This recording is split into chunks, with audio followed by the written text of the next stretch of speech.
So your intermediate algebra final exam that you see right here, it is a cumulative. It starts all the way back at the beginning of the year, starting with that chapter A, and moves all the way through chapter 6. Okay? So let's get started. So your first question is those compound inequalities, and that comes from A.2. A.2. So you're dealing with compound inequalities. So we got 16 minus 2x less than 14, and x minus 1 greater than or equal to negative 9. And the directions for this tell us that we want to be in interval notation. Okay? So interval notation is where you use the brackets and the parentheses, and they look like you're making points and things like that. Don't forget that we'll have infinity signs as well too. So here is our problem. Now let's start going through this. Since we have two separate problems, let's just solve them separately. Okay? So again, we want to get the x by itself. What do we got to do? Okay. So maybe we don't want to talk. That's all right. Sorry, go ahead. Yeah, I like it. So let's subtract 16 to both sides. Perfect. Okay, so that's going to cross off that 16. It will give us negative 2x less than 14 minus 16 gives us negative 2. And now what do we do? Divide by negative 2. Good, I love it. Yeah, absolutely. So, again, that takes out that, and that leaves us with x. And then negative 2 divided by negative 2 gives us a positive 1. But my ultimate question here is, does the sign stay as the less than, or does it flip and become the greater than? Which one is it? The less than, which it is right now, or does it flip, become the greater than? Flip it. That's right. Because anytime you divide or multiply by a negative, the sign flips. So when you see this bottom number right here is negative and it's an inequality, always flip that sign. Okay?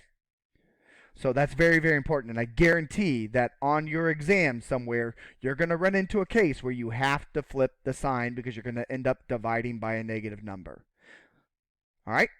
So now let's jump over to this guy and let's talk about how we get this x by itself. What do we do now? Perfect. Add 1, x, negative 9 plus 1 is negative 8. Does this sign flip or anything? I mean, I had a negative number there. That's right. No flipping. Because we can add and subtract till the cows come home, and that ain't going to change the sign right there. All right, so here we go. This is what we got. So what I do with my students is we make a number line, and I work on the graph of this. So we have two numbers that we care about. So I only put in my two numbers. You don't have to tell me where 0 is. I'm a college professor. I know where 0 is. We'll leave that for the high school teachers that get lost because they want you to make number lines with 0 on it because they don't know where 0 is at. So here's my number line. Very, very simple. And I want to graph these. Okay? So I'm going to graph this part first. So at negative 8, will I have a bracket or a parenthesis? Absolutely, because it's equal to. Equal to's always get brackets. Okay? Now the question is, will I shade to the right or do I shade to the left of the negative 8 based off of the inequality sign? To the right. Yay! So that is what x greater than or equal to negative 8 looks like. Now let's graph this one. Bracket or parenthesis at 1. Shade to the right or shade to the left? To the right. You got it. So parentheses, shade to the right. And the cool thing is, as long as your variable's on that left side, guys, your inequality symbols point the direction it should shade. Since my variable's on the left, it's pointing to the right, shade to the right. My variable's on the left, it's pointing to the right, shade to the right. As long as your variable's on the left, follow the arrow. Now, this is where the and comes in play. What does the and mean when it comes to inequalities? What are you looking for? What do ands want when you look at the graph? Okay, now we would hope that it's in the middle. Ands usually shade in the middle. But when we look at this, where is it that these two would overlap? It's right down here. You see, that's where we have both shadings at, right here. This is what ands, or the and answer for this wants. Ands are exactly what you said. It's where they overlap. Most of the time, ands shade in the middle. But again, there's that rare occasion where ands do something different, and this is the only place where these two are going to overlap. So we need to write up this answer. It's a parenthesis, so that means we're going to start with a parenthesis. And what number does that start at? 1. Comma. And then where does the rest of this shoot off towards? Well, it's shooting off towards this arrow, which is positive infinity. And infinities always get parentheses. And that is the answer to question 1. That's the interval notation, because that's where they are overlapping. Any questions? Okay, so again, that's coming from A2. I'm going to do my best to tell you guys where each one of these are falling from. Question number 2, again, is another A2 question, except this time what we have changed to is an OR. So we have negative 12 minus 3x greater than negative 30, or x minus 2 less than or equal to 5. All right. So, again, we got to get x by itself. It's a lot like what we just did right up here. It's like we just changed the numbers. Actually, these two problems are very, very similar. All we did was change the and pretty much to an or. They're both the same kind of problem. So, just like before, to get this x by itself, how do I get rid of the negative 12? You got it. So we'll add 12 to both sides. So that gives us negative 3x greater than, that should be negative 18. And then again, to get the x by itself, we're going to divide by negative 3. So x, negative 18 divided by a negative 3 gives us, now the question is it still greater than, or does it flip? Flips, yeah, because we got that negative down there. So x less than 6. There's that first piece. Now over here, it's we want to get x by itself. So again, add 2. So x less than or equal to, because it doesn't change when we add or subtract, 7. All right, so let's take a look at the graph. Again, we only got 2 numbers.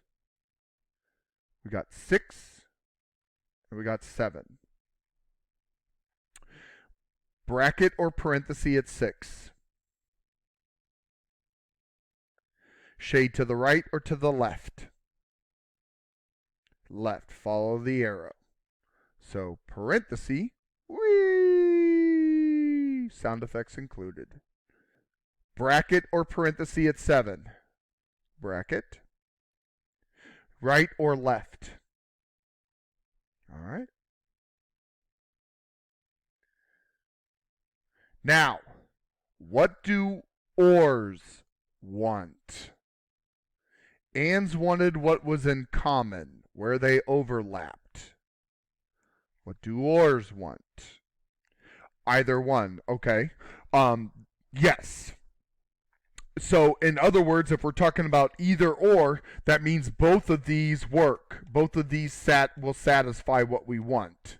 So that means down here, we want wherever there is shading. So it's okay if they overlap, but it's okay if they don't.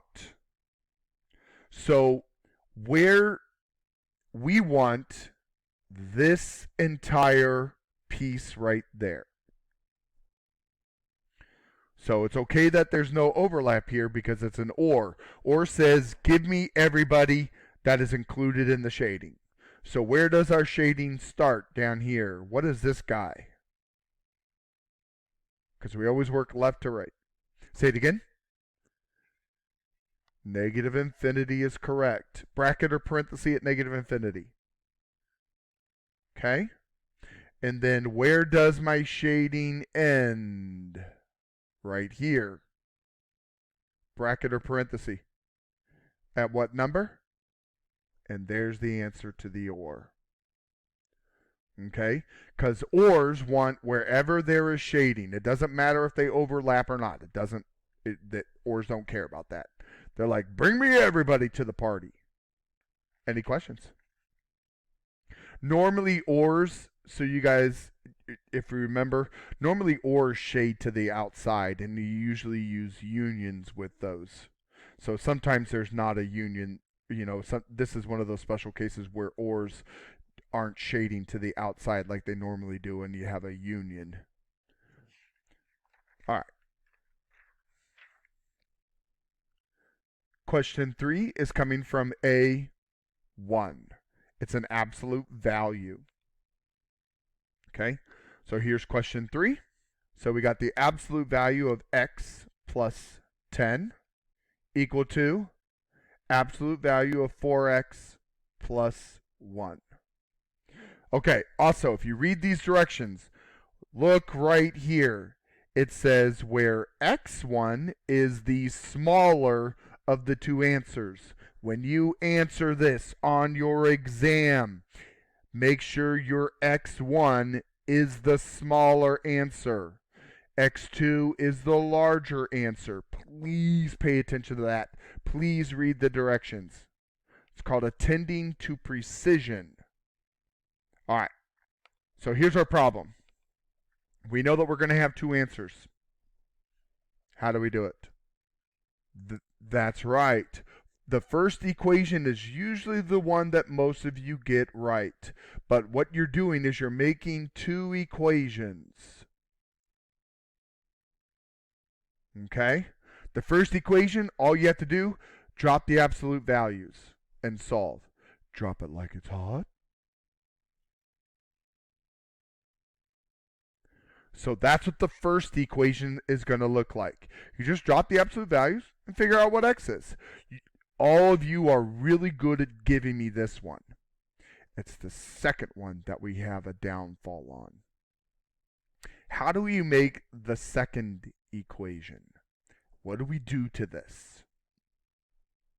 We will change the signs. Who are we going to change the signs on? The second one. And what else are we going to do? It's a lot like what we did over here. Yeah, drop the absolute value signs. I gotcha. So we're going to drop the absolute value signs. So the x plus 10, this left side stays the same. X plus 10 for both of these. But in the second equation, just like what Lorraine said, we're going to drop the absolute value and we're going to change the signs. Positives become negative. Any negatives in here would become positive. You give me the opposite of the right-hand side. So that's a positive 4x. It is now a negative 4x. That's a positive 1. It is now a negative 1.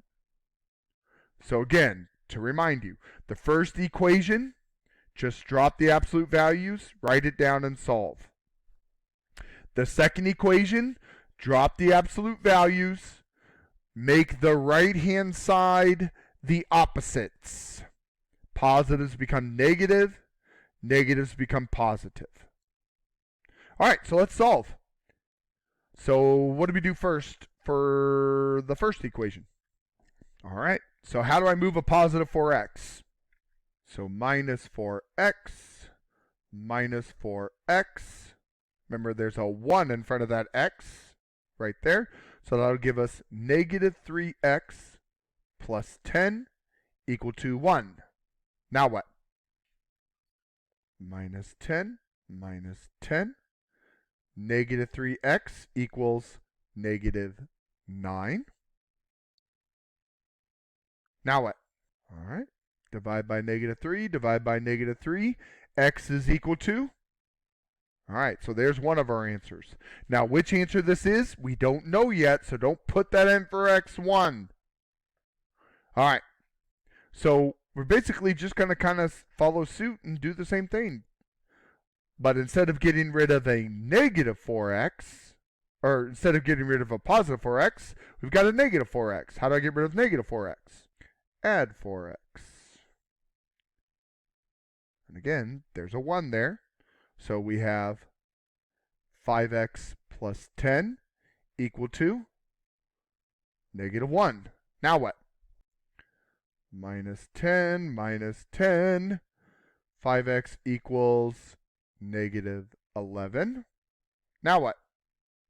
Divide by 5. Now, as you have no doubtably learned throughout the entire year, they do not want decimals.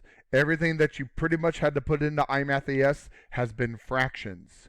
So go to your calculator, and if you don't know how to reduce fractions, let the calculator do this for you. Okay, just so you know, the answer will be negative 11 over 5 because that doesn't reduce. But I want to show you your best friend, the fraction key on a TI-84. If you hit alpha, y equals, right here, number 1 is your fraction key. Put in negative 11 over 5. And when you hit enter, it will show you the reduced answer. That's the answer at once. So negative 11 over 5. Do not put the decimal in there. We do not want to see negative 11 divided by 5. We do not want the answer of negative 2.2. That will be counted wrong. They want the negative 11 over 5. All right. So, which one of these is the x1 answer? The smallest. Is it the 3 or the negative 11 over 5? All right. So this is x1. This guy is your x2.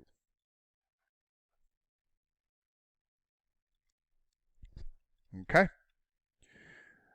So that should get us out of Chapter A now. All right. Question 4, we're jumping into Chapter 1, where we are writing the equation of a line. And here it shows you that it must be in y equals mx plus b. Okay. This question, if I remember right, it is coming from section... Oh, give me a moment. Should be section 1.3. Might be section 1.4 as well, too. It's one of those two. 1.3, 1.4. Yeah. All right. So, we've got 2 points. We know that we have to write the equation of the line. So what do we got to do? What's the first thing you got to do? The slope formula. That's right. And hopefully you're not saying the slope formula is y equals mx plus b, because that is not the slope formula. That is the equation of a line. The slope formula, as your algebra books would say, are y2 minus y1 all over x2 minus x1. Or as Mr. Armstrong would do, I like y1 minus y2 all over x1 minus x2 because I like to subtract from left to right. But that's just me. Both of these are the same thing. Okay? This is what you would normally see in your algebra books. So, if you take the 2.5 seconds and do a little bit of annotation, we know that points are made up of x and y. Which one of these is the x1, y1? The first point or the second point? Yeah. They get the ones because it's the first point. This guy gets the 2's because it's the second point. Weird. All right, so all you got to do is really plug into your formula. It's not that hard to do. Here's your y2, because most of you like to run the y2, minus, because that's from the formula. Your y1 is a negative 13. You need both of these. This is from the formula. This is because of the number. A lot of you will say, oh, there's a negative there and there's a negative there. They're the same thing. No, they're not. This is a formula, and it needs to be a part of the formula. Needs to be a part of the number. That's why you see both of them. x2 is 2 minus, because of the formula, x1 is negative 2. What happens with two negatives by each other? They add together. So this top number here ends up being 10 because it becomes a negative 3 plus 13. That's 10. This bottom number becomes 4. And you need to reduce. So again, if you're horrible at reducing, alpha y equals 10 over 4. There's the slope. 5/2. And now I know most of you are freaking out because, oh my God, it's a fraction. I don't know what to do. Yes, you do. Let the calculator do the work for you, sillies. Just let the calculator work. All right. So what are we going to do now to write the equation? We got the slope. That's good. Now what? Okay. All right. So we're going to pick a point. I'm going to choose the second point because these numbers are a heck of a lot easier to work with than 2 and 13. Now, I know many of your professors taught you how to do y equals mx plus b. I'm going to show you also the y minus y1 equals m parenthesis x minus x1. I like to work with this guy. This is what we call point slope to get to the answer. Many of you will probably work this one as well because probably some of your professors taught you that. I like this one because I don't have to worry about rewriting a lot of information in the end using the point slope. Okay? But if you did this, all you're going to do is take that point that we selected and you're going to put these two numbers in for the x and the y. So your y value was negative 3 equal to, you know what m is, 5/2. Your x value that we chose was 2. And you're going to end up solving for b. Okay? So again, you just go to your calculator, let it take the 5/2 times 2. If you don't know how to multiply fractions, so I'm grabbing that 5/2 and I'm going to multiply by 2, and it gives us an answer of 5. Okay? So now you know that you got negative 3 equal to 5 plus b. So get the b by itself, minus 5, minus 5. B is equal to negative 8. So now you have to make sure that you rewrite the equation. That's why I don't like doing this, because a lot of students forget to rewrite the equation. They just go up and they say, the answer is negative 8. No, it's not. So the final answer is y equals your m, which is 5/2, x, and then the plus b part, which we know is negative 8. That's the answer. Let me show you using point slope. So with point slope, all we're going to do is plug in. So y minus y1 is the negative 3. So I put the negative 3 here. Again, I need both. This is from the formula. This is because of the number. 5/2 x minus your x1 was 2. So, first thing we need to do is distribute this through. 5/2 times x. 5 halves x.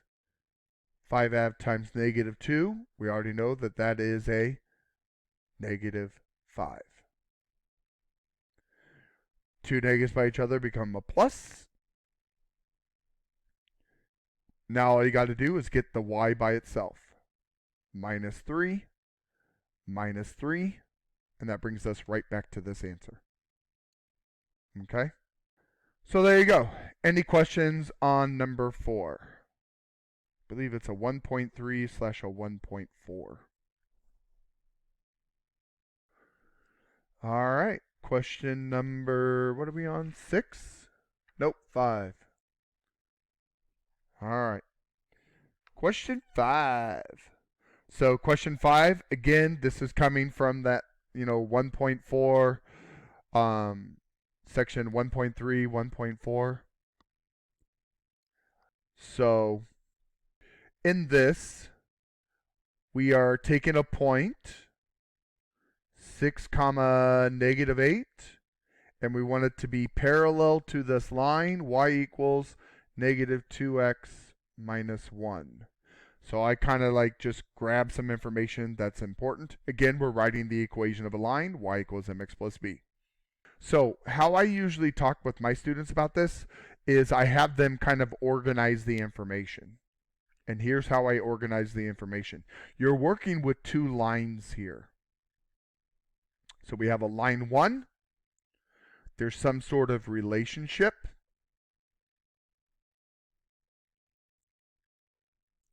And then there's a line 2.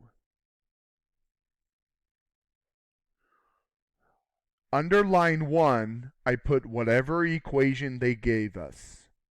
So in what we read, we know that we have this equation, y equals negative 2x minus 1. That's what goes under my line 1. The relationship, well, that was that special word that I used with this symbol right there. That's the symbol for parallel. And under line 2, you put the point. Okay? Normally, I wouldn't write this down right there. This is just so I had it, so I didn't have to go flipping back and forth between the page and the docu-camera. So this is how I set it up. And I'm going to work from line 1 all the way over to line 2 to get the equation. So what is it that we need to know about line 1 that will help us with line 2? Because what are we missing over here at line 2? That's really, really important in order to help us write the equation for this. What do we need to know? Okay. So, you bet it was the first thing we found in the last problem. And number 4, what was the first thing we needed? Slope. We need the slope of this. And that's what line 1 and this relationship are going to be used for. Line 1, the only thing this equation is good for is the slope. What's the slope of this equation? Negative 2. That's right. Okay? So, that's the first thing you do. Find the slope of line 1. And then we're going to use the relationship and this slope to get line 2 slope. That's the second part.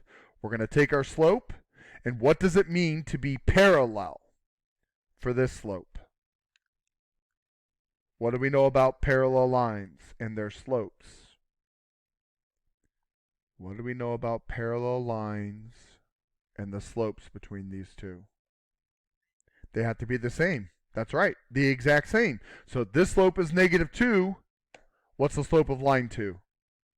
Boom. And now you're right back to what we just did at the end of question 4. I've got my slope, I've got my point.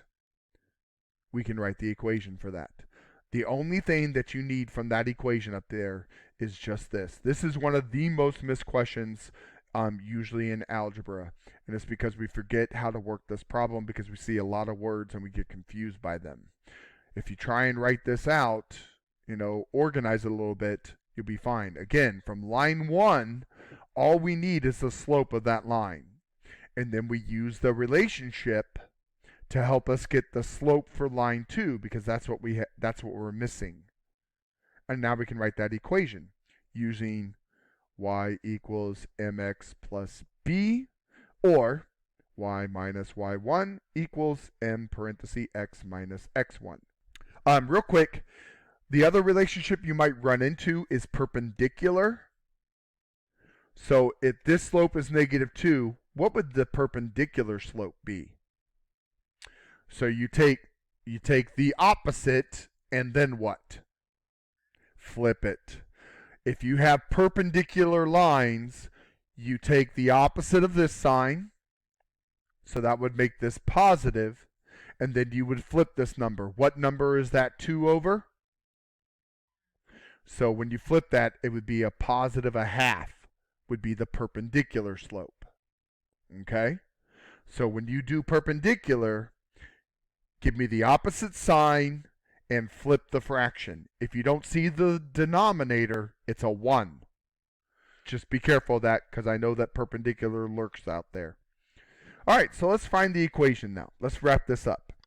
So again, this is the x1, this is the y1.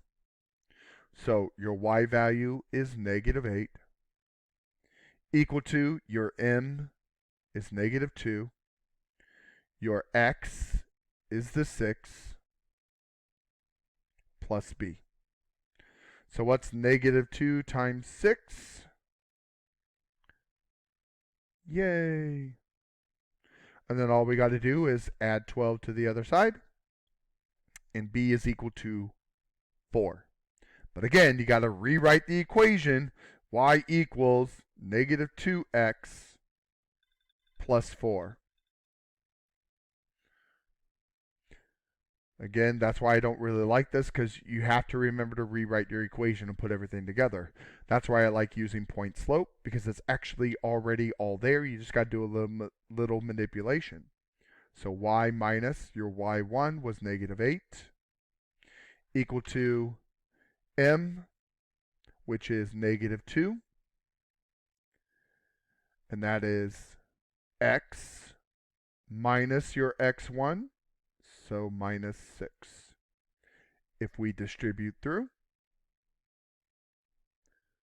that gives us -2x plus 12. And over here, y is equal to a positive 8. And if I subtract, oh, that's right, -8 minus 8, y equals -2x, and again, plus 4. Same thing. I actually didn't need to rewrite that.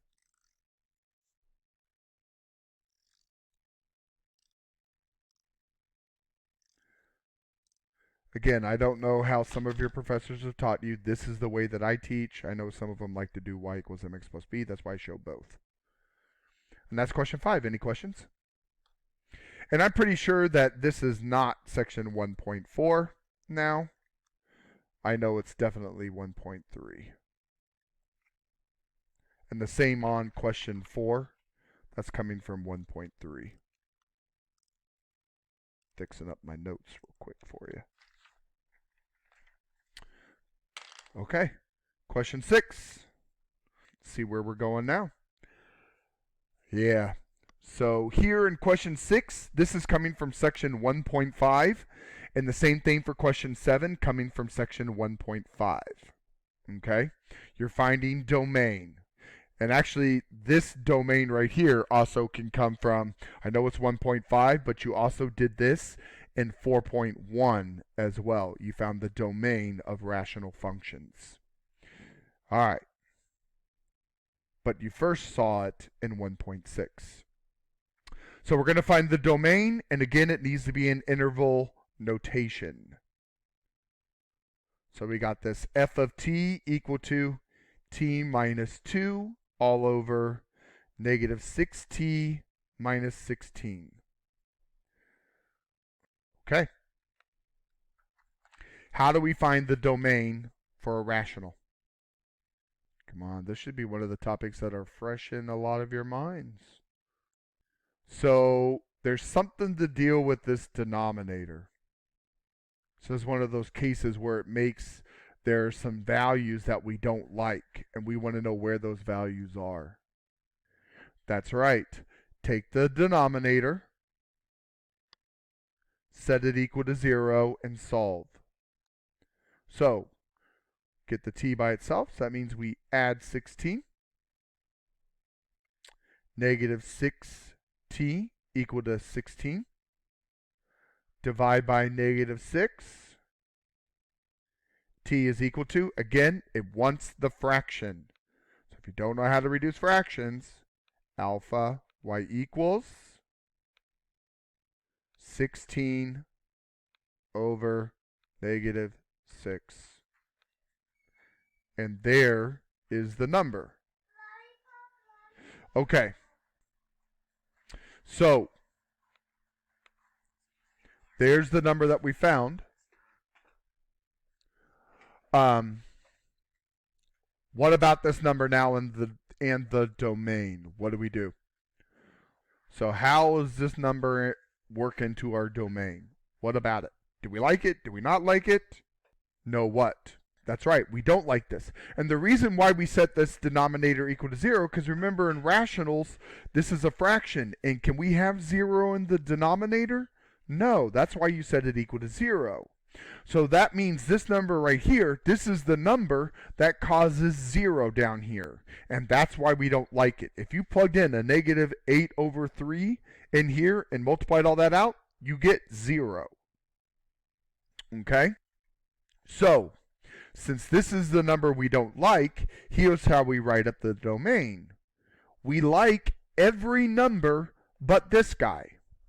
So that means our domain starts at negative infinity and it goes all the way up to this number right here. But we don't like this number, so we're going to do a jump. We're going to jump to the other side of this number. Okay? That jump looks like this.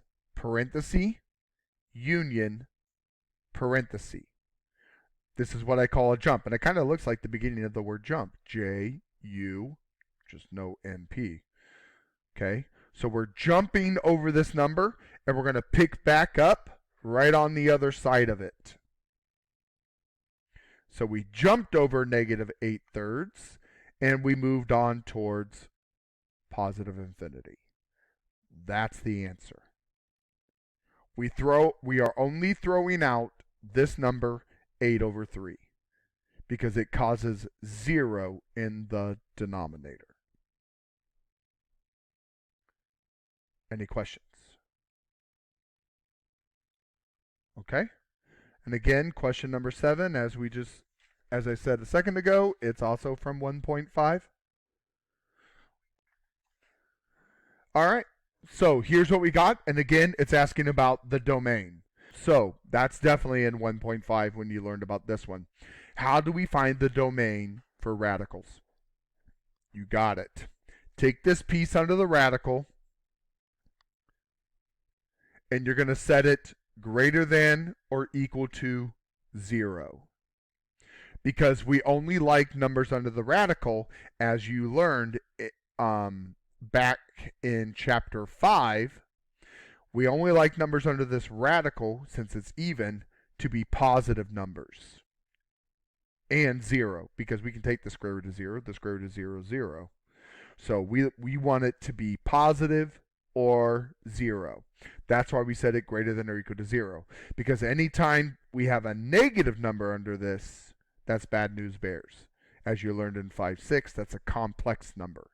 And we don't want, our domain doesn't deal with complex numbers, it only deals with reals. So that's why we take this piece and we set it greater than or equal to 0.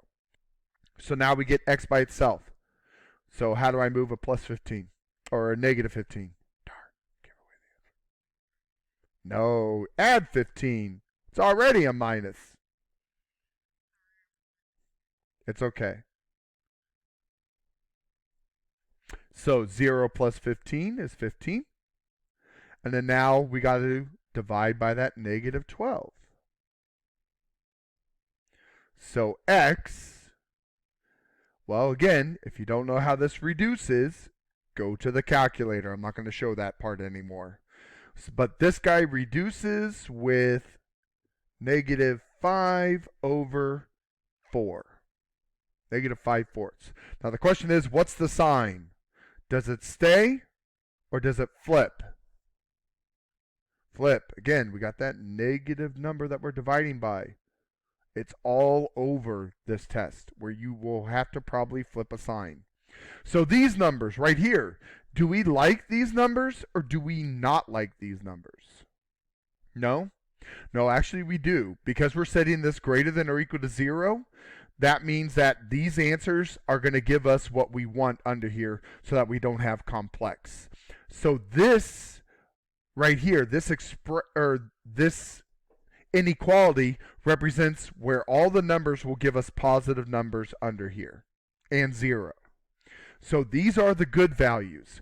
We just have to express this as interval notation because that's how it wants the answer. So since this arrow was pointing to the left, if you kind of think about it in terms of the picture, because I always like to work with pictures. In the picture, as we discussed earlier, this would be a bracket and it would shade to the left. So what is this as interval notation? Well, it starts at the arrow, so that's negative infinity, and it goes all the way up to the negative 5/4 bracket. And that's the answer. I always like to look at the picture because I think the picture helps, this really does match the information. It starts over here at the left-hand side, that's negative infinity, that's that arrow, and then it goes all the way up to bracket negative 5/4.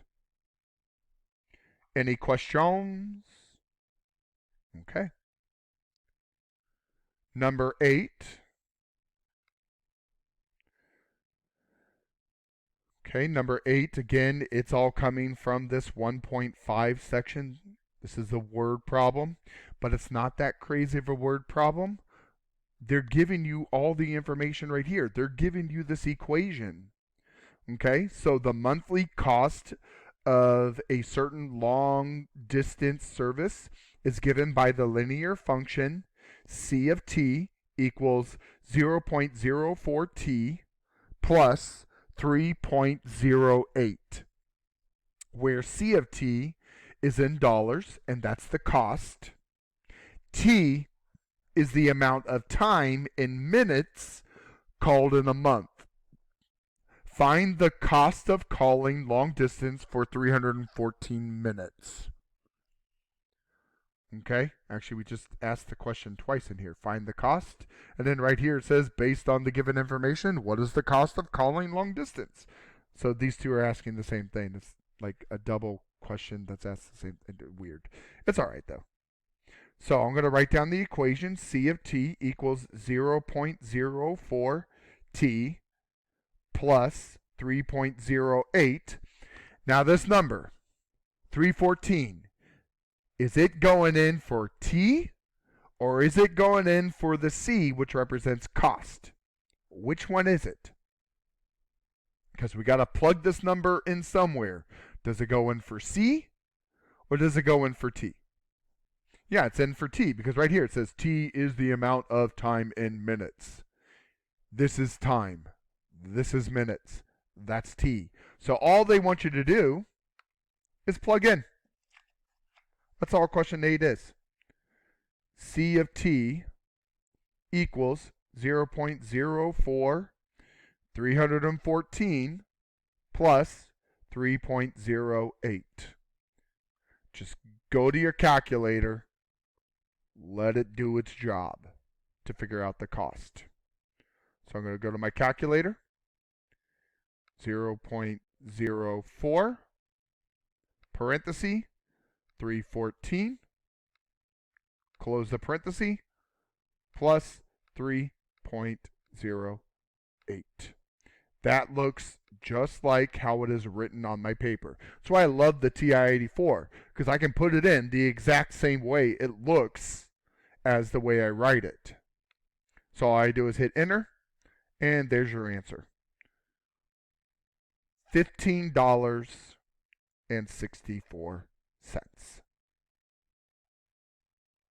Just let the calculator do the work.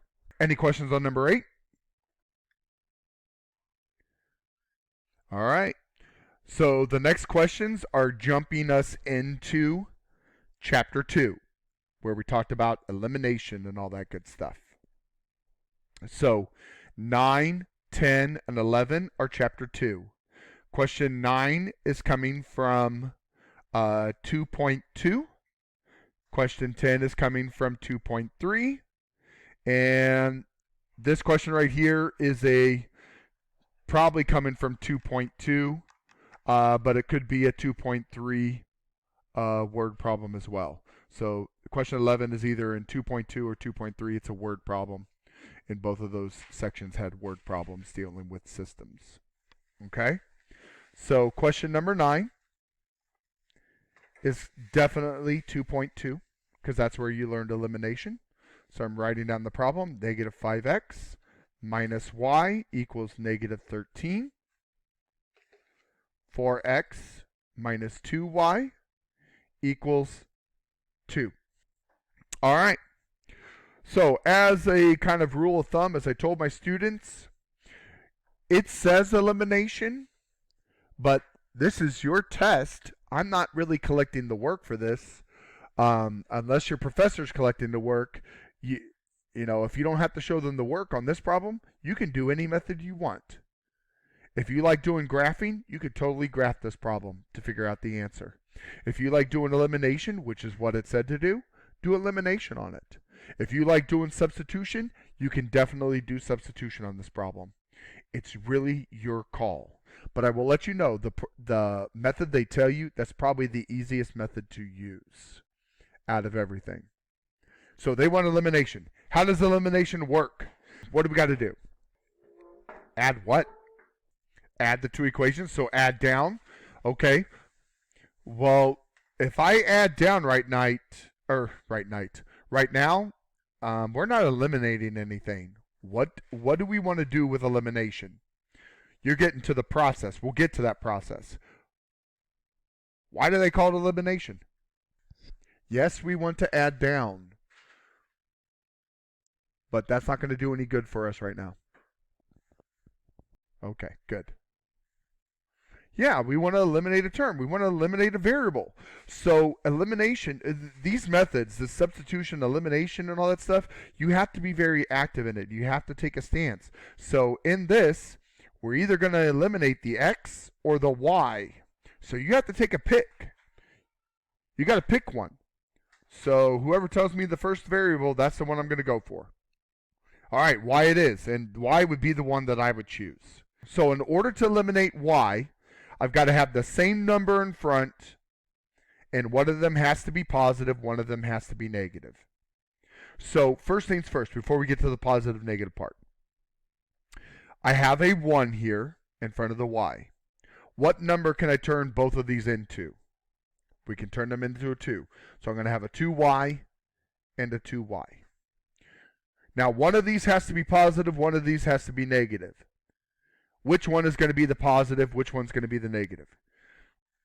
Absolutely, that's what I would do. Bottom one's going to be negative. See, you have to make some choices. We chose the y.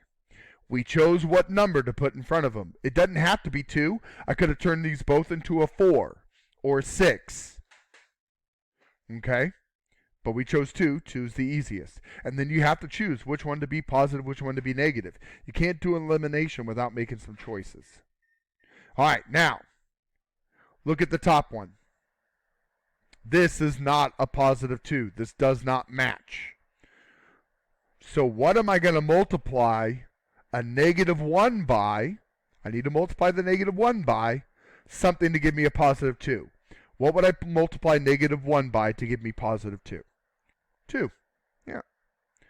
Not just a positive 2, but it has to be negative. Because a negative times a negative is a positive. So be careful of that. Down here, these two match. So that means I don't have to do anything to this equation. Leave it alone. Those of you, if you got rid of the x's, you would have turned them into, the easiest would be 20. And you would have multiplied the bottom one by 5, multiplied the top one by 4. Because this guy's already positive, this guy's already negative. I would have just left that alone. So if you got rid of the x's, I would have made them 20, multiplied the bottom equation by 5, the top equation by 4. All right, so we got to get our new top equation here. So we're going to take the negative 2 and we're going to distribute it all the way through. So negative 2 times negative 5, that's negative 10x. We already know that negative 2 times negative 1 is a positive 2y. And negative 2 times negative 13 is a positive 26.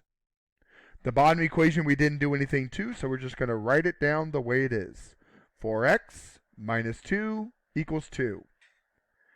And now we can do what Lorraine said early, add down. Because when I add down this time, what's going to happen to the y's? They'll go away. They're eliminated. Yeah. Is a positive 10. Thank you. Yes. It's Mr. Armstrong making his classic mistakes, just like some of the students make on signs. See, even I make them. That happens. All right. So 10x plus 4x is 14x because the y's are gone. 26 plus 2, 28. And now what do we do? Divide by 14, divide by 14. X is equal to 2. So we now know that our answer, the x value is 2. How do we get the y value? That's right. Take this number right here and plug it back into one of these two.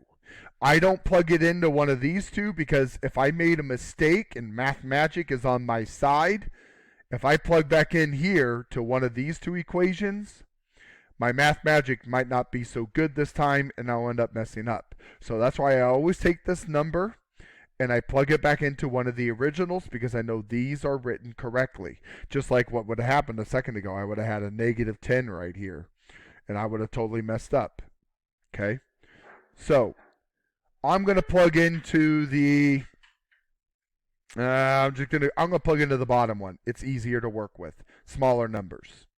So I'm going to take the 2 and I'm going to put it in for x. So 4 times 2, that's where x used to be, minus 2y equal to 2. So all I have to do now is solve. 4 times 2 is 8. Minus the 2y equal to 2. Subtract the 8. Negative 2y is equal to negative 6. Divide by negative 2, divide by negative 2, and what is the y value? Yay! And now we know the final answer is 2, 3. And it needs to be in parentheses, ladies and germs. Okay? So 2, 3 is the answer with a comma between them and parentheses.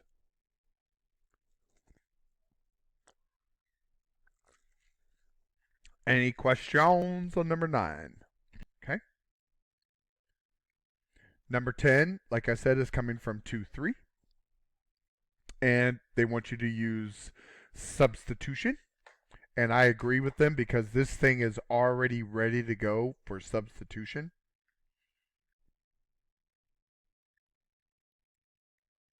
Okay.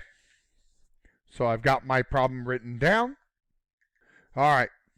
Why is substitution good for this one? What do we know? Yeah, why is substitution good for this? That's right. We already know what x equals. That's right. We know that value. Even though it's a weird kind of value, not normally what we know, but we already know what x equals. X equals 5y plus 2. And because this is called substitution, I'm going to take that and we're going to substitute it into the other equation. Yeah, that's why substitution is great for this. Because you already know what x is. It's 5y plus 2. So plug it in to the other equation. Substitute it in. So we got 3 parenthesis 5y plus 2, because that's where x used to be, and we plugged into it, minus 15y equal to negative 15. So all we have to do now is distribute through and solve for that y value. So 3 times 5y is 15y. 3 times 2, positive 6, minus 15y equals negative 15. The y values are getting together because they're like terms. And all of a sudden, this is what we have.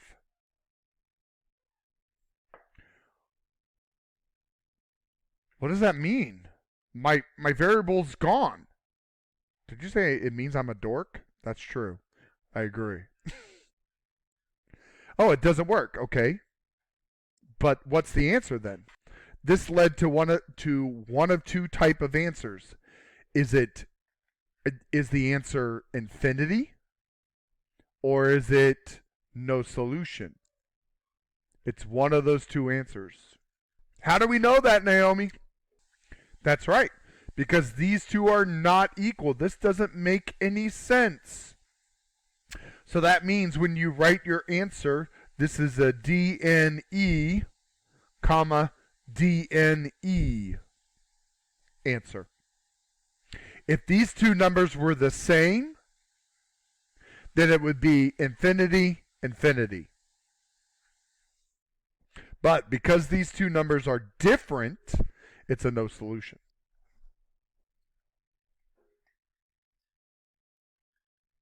Cool beans? All right, so let's jump into question 11.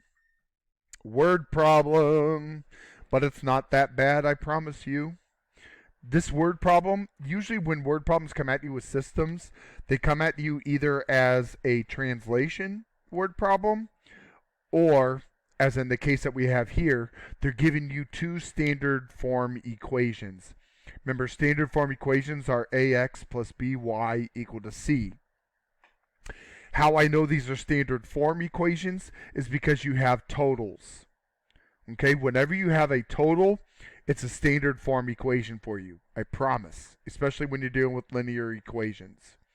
So if we read this, it says a vendor sells hot dogs and bags of potato chips, not chips, but bags of potato chips. Okay. So a customer buys 4 hot dogs and 6 bags of potato chips for $27.52. And another customer buys 8 hot dogs and 3 bags of potato chips for $40.28. This problem just gets wilder and wilder. Find the cost of each item. So back down here, it's back to potato chips, not shops. So what are the two totals in this problem that we have? Yes. So hold on, I'll show you what I'm doing in just a second. Because those are the totals, it's going to look like this in my problem. So standard form equations look like ax plus by equal to c. C always represents the totals. Okay? Over here, we're going to have our two variables and some number with them. Hopefully, each sentence, you can already see what's going on in each sentence. So when we go back here and look at this, here's that first total I had written down. What is the stuff that we're dealing with up here? Well, we've got 4 hot dogs and 6 bags of potato chips. So, what would, with this information right here, 4 hot dogs and 6 bags of potato chips, What does this equation piece right here on the left look like for that? What would that look like? It was 4 hot dogs and 6 bags of potato chips. Yeah, but instead of using x, I'm going to change up the variable to something that makes more sense. So I'm going to say 4h, and I wrote that really low. And the h represents hot dogs, plus 6p for potato chips. So you can see how 4 hot dogs plus 6 potato chips gives us 25.52. That whole sentence right here that they gave us about a customer was one of our equations. And now, hopefully, you recognize the next one about potato shops and hot dogs. We've got 8 hot dogs and 3 bags of potato shops, which are better than potato chips. So what does this left-hand equation look like? I think it was 4. Nope, 3. 3 bags of potato shops. The rival company to potato chips. And there we go. There's our 2 equations. This was all about customer 1. This was all about customer 2. Here's what they ordered. There was their price. Here's what they ordered. There was their price. And now, again, this is choose your own flavor. If you want to do this in the graphing calculator, you can do this in the graphing calculator. If you want to do this using elimination, do elimination. If you want to do substitution, do substitution. You do you, boo. Okay? But I will tell you the easiest one on this one, elimination. And so since we're going to do elimination again, who do we want to get rid of? The hot dogs or the potato chips or shops? All right. So I want to get rid of the h's. So I need to make them the same number. What can we turn 4 and 8 into? Can't be any lower than 8, just so you know. What number can we make them both? 8. Yeah, turn them both into 8.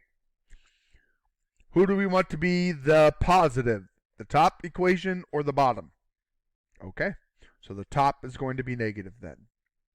So now we need to look at this because these two obviously don't match. So what times 4 gives me negative 8? So this top equation is going to get multiplied by a negative 2. The bottom equation, this matches, so you leave it alone. So again, just like what we did before, we're going to distribute all the way through. So negative 2 times 4h we know is negative 8h. Negative 2 times 6 is negative 12p. And negative 2 times 25.52, I have no clue. So I reserve to the calculator. Negative 2 times, not 5, 25.52.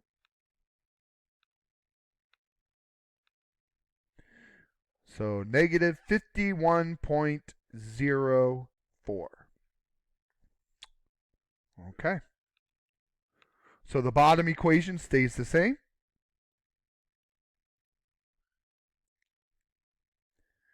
And all we're going to do now is add down. The h's go away. They eliminate.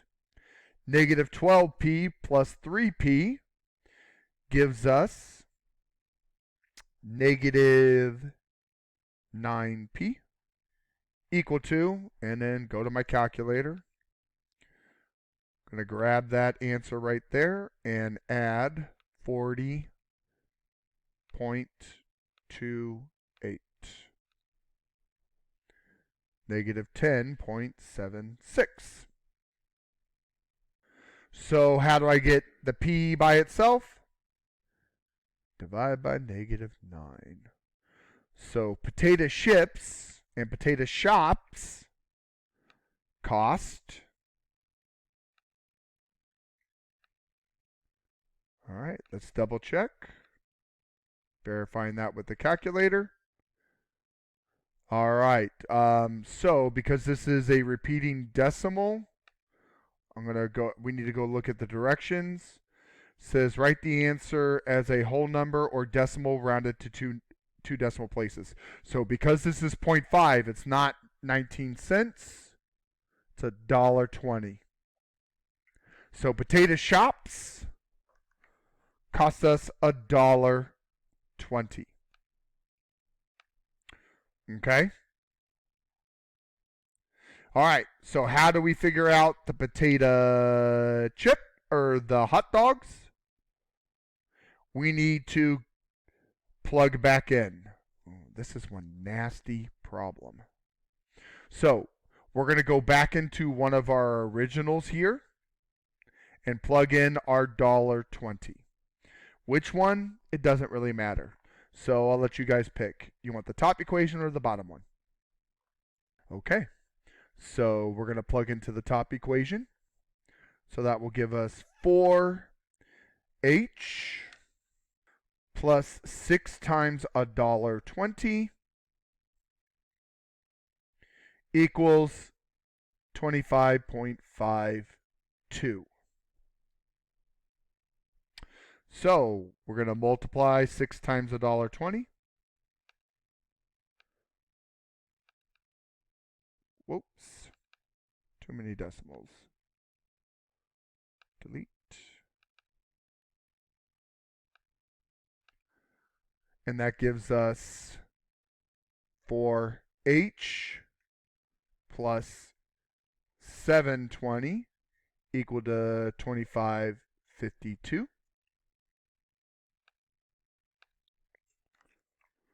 Okay. And then, as I get out my next sheets, all we're going to do is subtract the 720 from both sides. And that gives us 4h equal to, well, 25.52 minus the 720,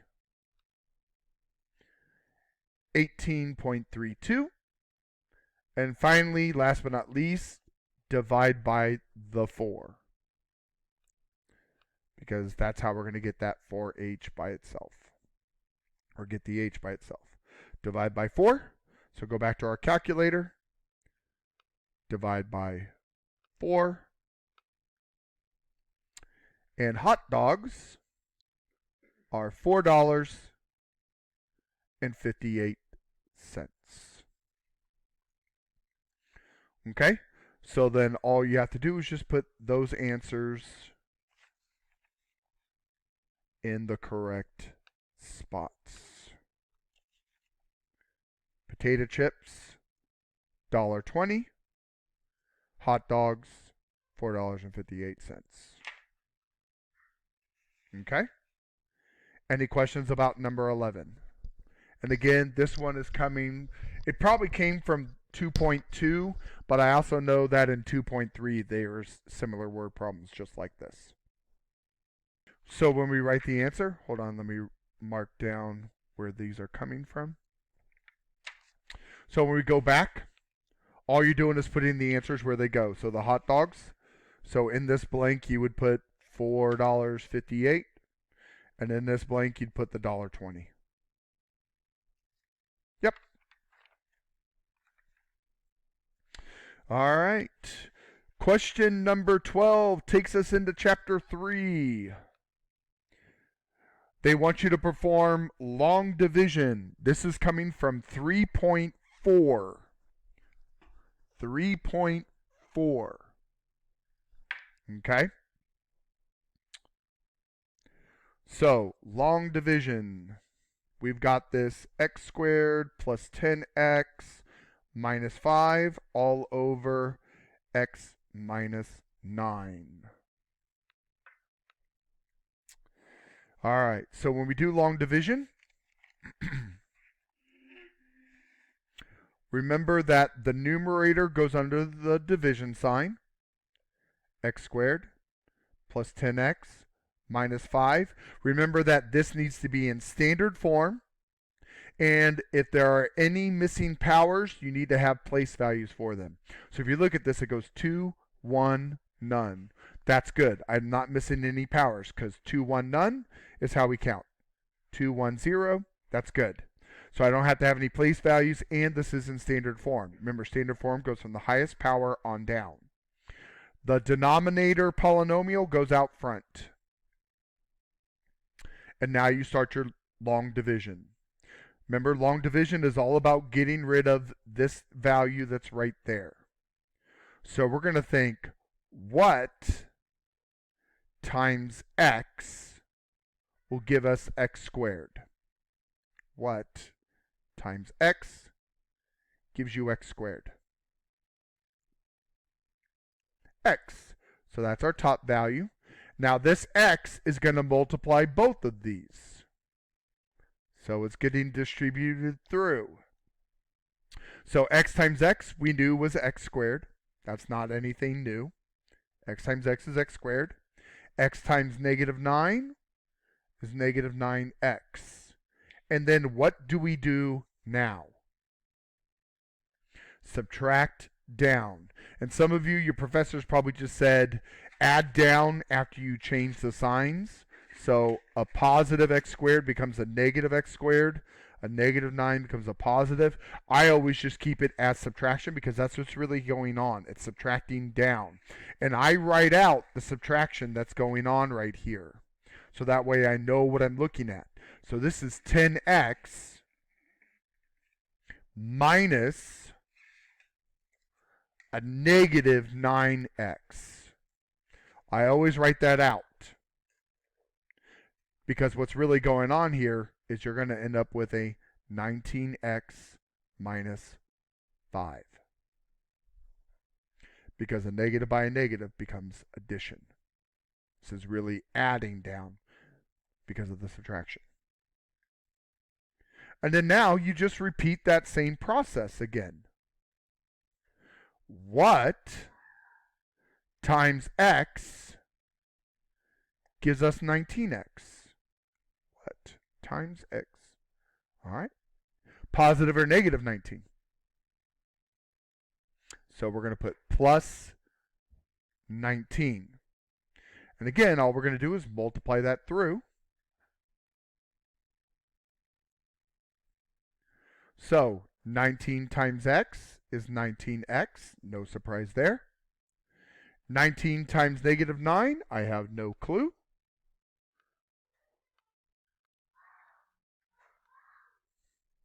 So negative 171. And then all we're going to do, subtract down. So we've got negative 5 minus negative 171. So in the end, what's really going on is we're taking 171 and we're going to add it to the negative 5.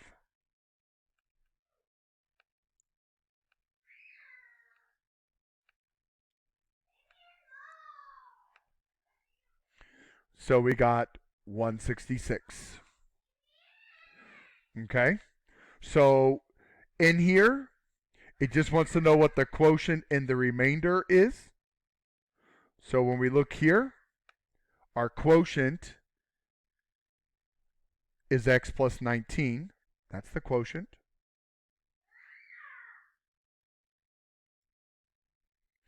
And this guy right there is the remainder.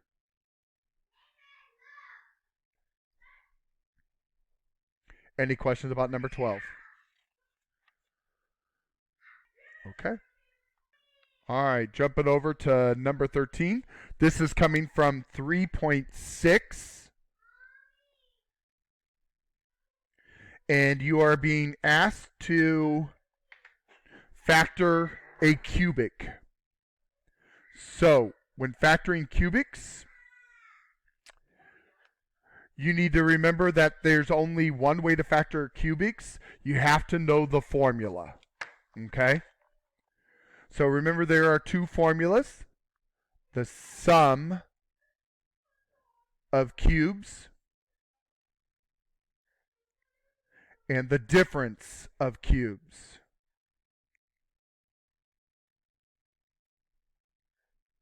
Okay?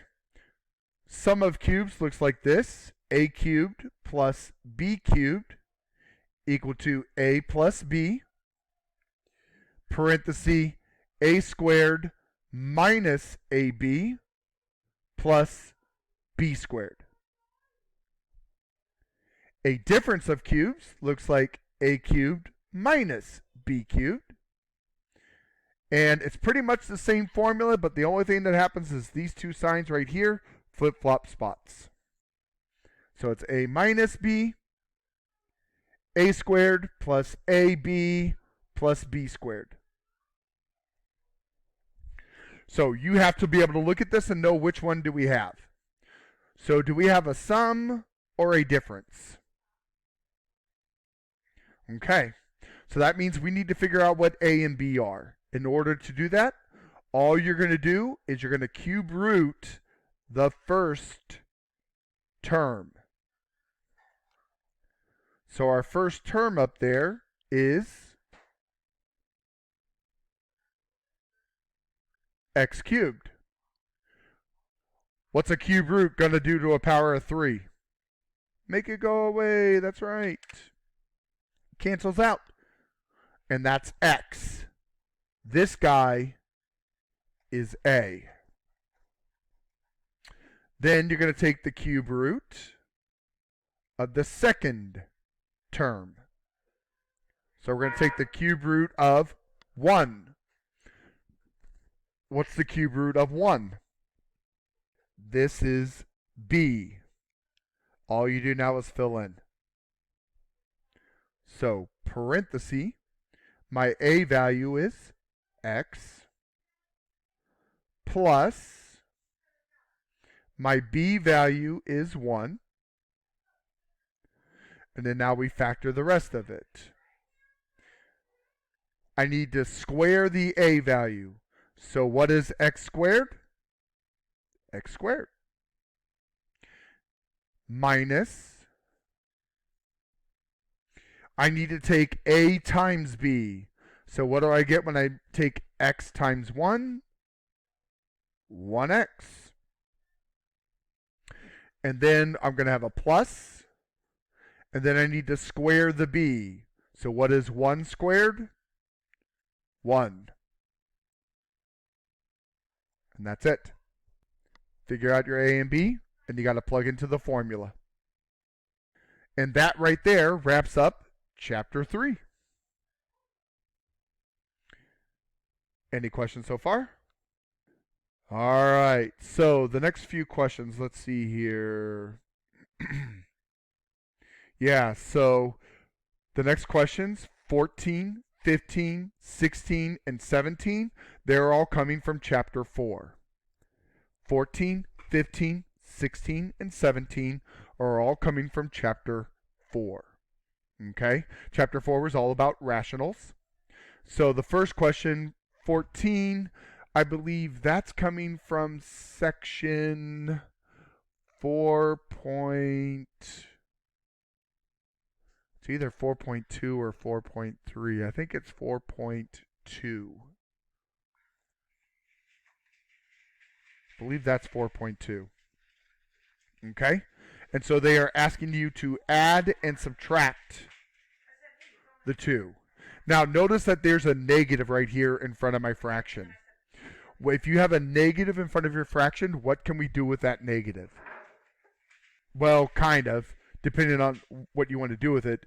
But remember, negatives, you get a choice of where you can put them. We can put them in front, or where else could we put the negative? You can put it in the numerator, or you can put it in the denominator. Remember, you have 3 choices with a negative. Most of the time we put it in front. You can either put it up top or down in the bottom, but you need to make a choice on this. We have to put that negative sign somewhere. the easiest thing to do, put it in the numerator. Okay?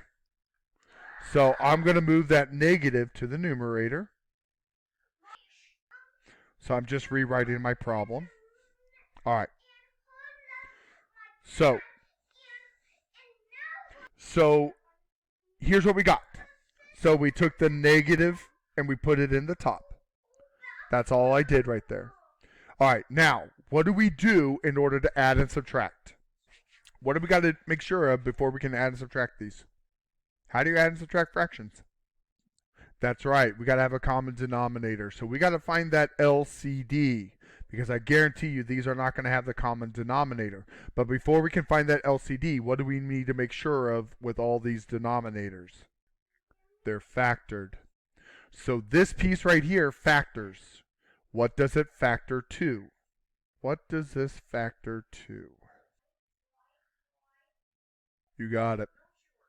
Y minus 8, y minus 4. That's what that denominator really is. Now we can find the LCD. What is the LCD between these two denominators going to be?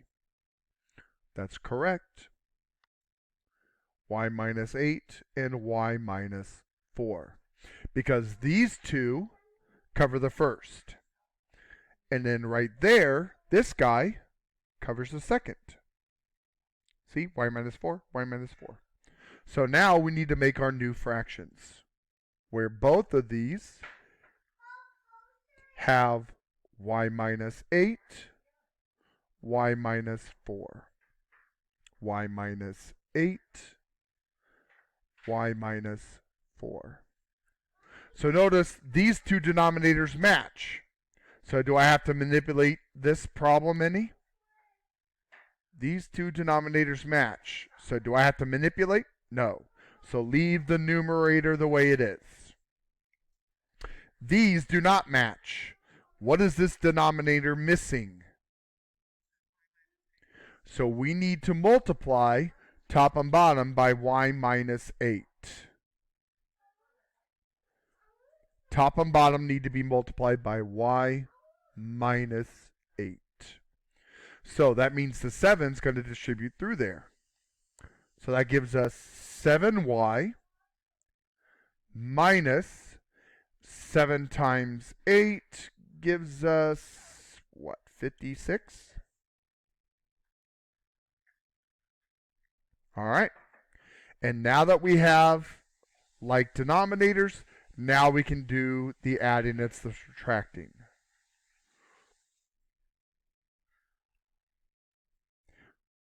The one thing you have to be careful of is because this is subtraction, what is that going to do to all this? What is subtraction going to do to all this? It's going to change the signs, that's right. So what you're really looking at in that numerator up there is negative 28. A positive 7y becomes a negative 7y. A negative 56 becomes a positive 56. This is what we have to combine like terms are. So is anybody getting together with the negative 28? Is anybody going to get together with the negative 28? Absolutely, right here, the 56. Like terms. Put those bad boys together. So that will give you a positive 28. And then no one gets together with the negative 7y, so we just write it down. Okay? So there's the new numerator. All right. But we're not done yet. What should we double check now with the numerator? Can we pull anything out? Is there anything that we can pull out up here? What can we pull out? We can pull out a 7. In fact, it's going to be a negative 7. Because when we pull out that negative 7, that's going to give us y minus 4 all over y minus 8, y minus 4. What's going to happen now? Yeah, we got canceling that's going on. So after you combine together, you got to see if there's any reducing that's going to happen. So you need to check your numerator and make sure that if it can factor out. And there was a GCF to pull out, and it was a -7. If you pulled out a +7, you were almost there, but you had to pull out the negative, so it switched the signs. So those guys cancel, and the final answer is -7 over y minus 8. That's the final answer. And make sure that you're using their variable y. Don't change it to x. Any questions about number 14? All right, question 15 is coming from 4.4. And this is a complex fraction that they want you to simplify. I'm just writing it down real quick. Okay. So, how do we simplify this? What do we got to do first? What do we have to do first of this to simplify? That's right. We need an LCD. Okay? Because we're going to clear the fraction. That's the first thing we want to do. You guys hate working with fractions, so why keep them as fractions? Let's clear them out. So all my denominators are 6 and k. So what's going to be the LCD between 6 and k? Because that's all my denominators. 6, k, k. We don't worry about this denominator because it's 1. So this is what I call my class playing Oprah. We're going to multiply everybody by 6k. You get 6k, and you get a 6k, and you get a 6k, and you get a 6k. Everybody gets a 6k. So everyone's getting multiplied by that LCD because we are clearing the fraction. So what's going to happen between these two? So we multiplied this by 6k. What's going to happen between these two? The denominator and this 6k. They're going to cancel. The 6 cancels out. And all I'm left with is k times k, which is k squared. Okay? Minus what's going to happen between these two? K's gone. So what's 6 times 6? There's the new numerator. Okay? What do we get here? Yay! Plus, and what's going to happen between these two? Gone. And what's 12 times 6? Well, let's see here. 72. There's the new denominator. So what do we do now? So we cleared the fraction, making this easier for us, but what do we do now? Yeah, factor, pull anything out. You got it. Okay? So, how does this numerator factor? That's right, because this is a difference of squares. So it becomes k plus 6, k minus 6. How does this denominator factor? So that means we're going to pull out a 12, and that's going to give us what? So there's the new denominator. So what do we know this is going to happen between the numerator and denominator? What's happening now? Gone. So what do I have left up top? What do I have left in the denominator? And there's your answer. Do not simplify those two because you cannot because of the minus. All right. Number 16 comes from 4.5, and we are solving this time. We are going to solve. There it is. All right. So they want us to solve. Again, it says check your solutions. You need to check your answers. Hey, there's a negative in front of this fraction. What are we going to do with that negative? What did we do with the negative before in number 14? Where's the easiest place to put it? The top. So when you see my equation here in a second, you will have seen me do that already. So as I said, I just took that negative that was out front and I just shifted it to the numerator. All right. How do we solve this? What are we going to do? That's right, we need an LCD. Okay, because we're going to clear the fraction again. So our denominators are 4y and 3y. What's the LCD going to be between those two denominators? 12y. So again, play Oprah. You get a 12y, and you get a 12y, and you get a 12y. So what's going to happen between the 12y and the 4y? The y's definitely cancel, but what happens between the 12 and the 4? The 4 cancels, and the 12 becomes what? 3. Again, this is clearing the fraction, so there should be no more denominator. All right, what's going to happen between the 12y and the 3y? Same thing. Y's cancel. The 3 cancels with the 12, but the 12 becomes a 4. Okay? So now we can just do our multiplying. What's 3 times negative 3? Minus, what's 4 times 5? And what's negative 1 times 12y? All right? So there's what we got to solve. So all we have to do is put this side together. That gives us negative 29 equal to negative 12y. Divide by negative 12. Y equals 29 over 12 because that does not reduce. So now you should be checking your answer. And really all you have to do is, remember, this denominator was 4y and this denominator was 3y. All you have to check and make sure is that these numbers do not become 0. Because if they become 0, that means we have 0 in the denominator, and that's bad. So if I take 4 times 29 twelfths, will that give me 0? No, it won't. It'll give us 29 over 3. That's not 0. If I take 3 times 29 twelfths, does that give me 0? And no, it doesn't. It gives me 29 over 4. So because these aren't 0, this answer is valid. It is a good answer.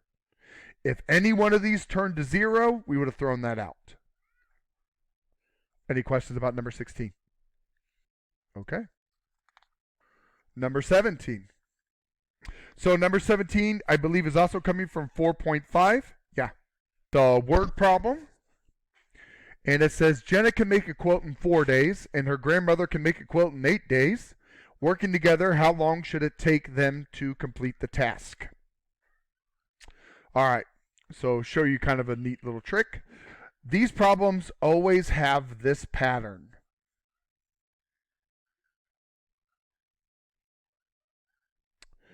It's always 1 over the first object, because sometimes it's an object, 1 over the second object,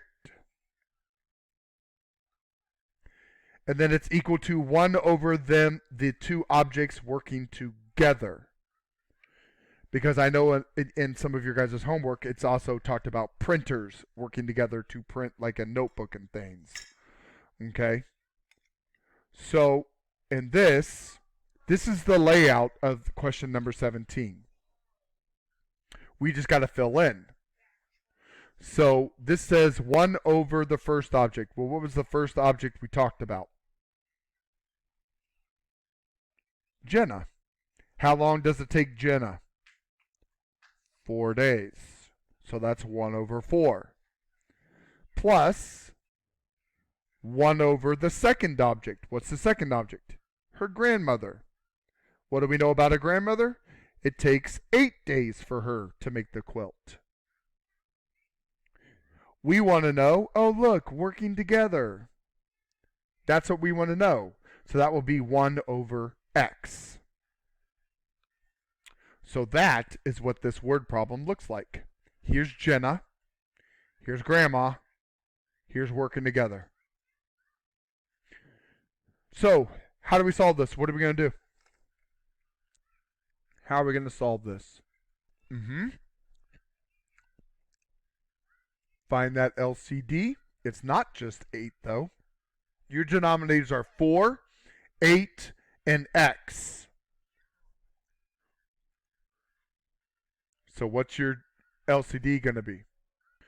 I mean, you can use 48x, but that's not the smallest one. I like the 8, but it's not just 8. It's 8x. That's the true LCD. So again, play Oprah. You get 8x, you get 8x, and you get 8x. All right. What's going to happen between the 8x and the 4? Yeah. The 4 cancels, the 8 becomes a 2. So what's 2x times 1? Because the x didn't cancel. Okay? Plus, what's going to happen between the 8x and the 8? Equal to, what's going to happen between the x and the 8x? X's cancel. X goes away, x goes away. 1 times 8 is 8. So all we got to do now is solve. 2x and 1x get together, become 3x equal to 8. Divide by 3, divide by 3. X is equal to 8 over 3, which is really weird for a word problem. I mean, you don't go up to someone and be like, "Oh man, do you know me and my grandmother can make a quilt in 8 over 3 days? 8/3 days?" No one talks like that. So, but that's really the answer they want in here. See, it says reduced fraction. Okay. A better answer would be 8 divided by 3.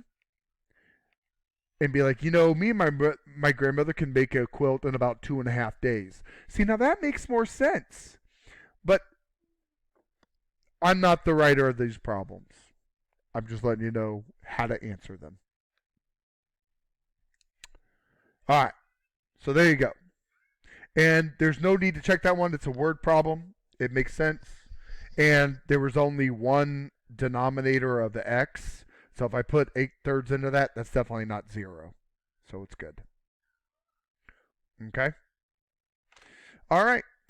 18. I believe this jumps us into chapter 5 now. Question 18. We are into chapter 5. So they want you to divide the scientific notation. Okay? All right, so let's do that. So chapter 5 starts at 18. 19 is chapter 5. 20 is chapter 5. 21 is chapter 5. 22 is chapter 5. So 18 to 22 is all chapter 5. And then from there on out, it's all chapter 6, I believe, the rest of the way. All right, so this one is coming from 5.2. That's where question 18 is coming from. All right, so here, in order to divide, well, in scientific notation, the numbers will divide each other, and then because we're doing division, what do we do with the exponents? What happens with these exponents in division? Yes, absolutely. So 9 minus 3 gives us 6. So we just got to go through and divide this. All right. So let's go to the handy dandy calculator. 3.230 divided by 9.5. And that gives us 0.34.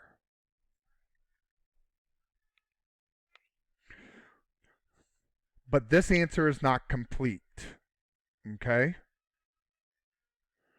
So we need this number to be between 1 and 10. 0.34 is not between 1 and 10. So we're going to take this decimal and I'm going to shift it to the right. Because if I shift it to the left, I'm just getting smaller and smaller and smaller. I need my number to get bigger. So if I shift it to the right, 1, I get 3.4. Is 3.4 between 1 and 10? Absolutely. But because I shifted this to the right, what does that do to my power? Does that raise or lower it? Lower. You got it. So it's actually not 10 to the power of 6 anymore. It's 10 to the power of 5.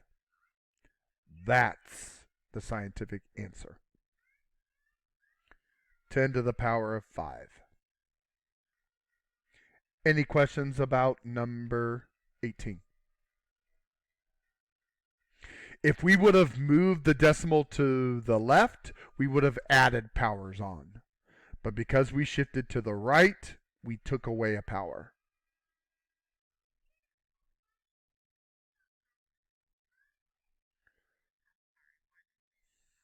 Because remember, this number has to be between 1 and 10. And 0.34 is not between 1 and 10. So that's why we shifted it to the right, because that gives us 3.4. And that number's between 1 and 10. Okay? All right. So the next one, negative 5x to the 3/5 times 8x to the 2/5 plus 5x to the 2/3. So if memory serves me correctly, this one is coming from 5.2 as well. Okay? So all they want you to do is what? What do they want you to do with this piece out here? Yeah, just distribute it through. And what do we do with these powers up here? If we're multiplying, yeah, you just add them. That's it. So negative 5 times 8, that's negative 40. And if you go to your calculator, 3/5 plus 2/5 gives you 1. Because you get 5 over 5, which is 1. Because all we do is add them. 3/5 plus 2/5 is 5 over 5, which is 1. And then all we got to do is multiply the last one. Okay? Negative 5 times 5 is negative 25. X. 3/5 plus 2/3, I don't know off the top of my head. So again, just let my calculator do it. So we've got 3/5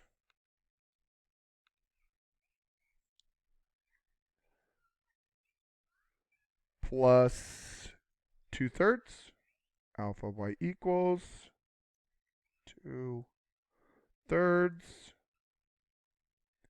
and there it is. So we've got negative 25 x to the 19/15. And that's all she wrote. That's all you do. Distribute through. Add the powers. Any questions? We only have 10 left. They will get faster. We're getting down to the stuff where we don't have to do as much of crazy work as what we did before. You guys are doing great. All right, number 20. Okay, this one is coming from, I think it's 5.3. Okay, so the directions say rationalize. All right, how do we rationalize this? What are we going to do?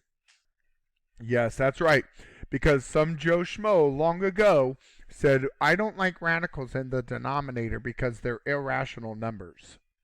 So we got to fix that. That's why we rationalize. Because some Joe Schmo said, no irrational numbers in denominators. So how do I fix that?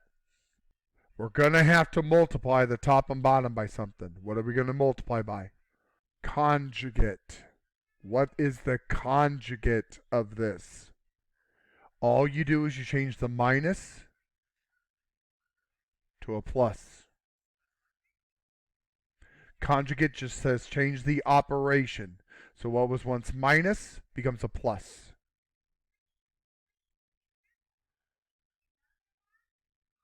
Okay? So what we need to do then down here, as I talked to you in my class, normally many of you would FOIL this out, but I'm going to let you speed things up. You don't have to fully FOIL this out. All you need to do is what I call Florida. First and the last. First and last. FL. Florida, because the middle term is going to go away. So what's negative 5 times negative 5? A negative times a positive is negative.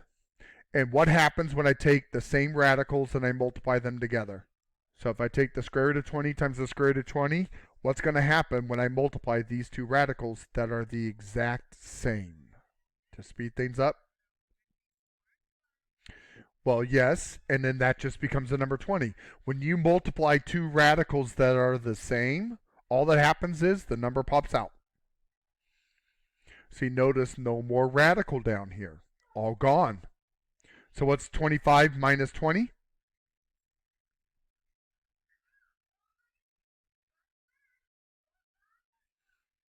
There's our denominator. Now, let's work on the numerator. All we got to do is distribute the negative 3 through the parenthesis. So what's negative 3 times negative 5? Careful. Positive 15. Negative times a negative is a positive. What's a negative 3 times square root of 20? Yeah, negative 3 square root of 20. All right. So now we need to start working on breaking this down. Okay? So this is what we were talking about earlier. Now you start worrying about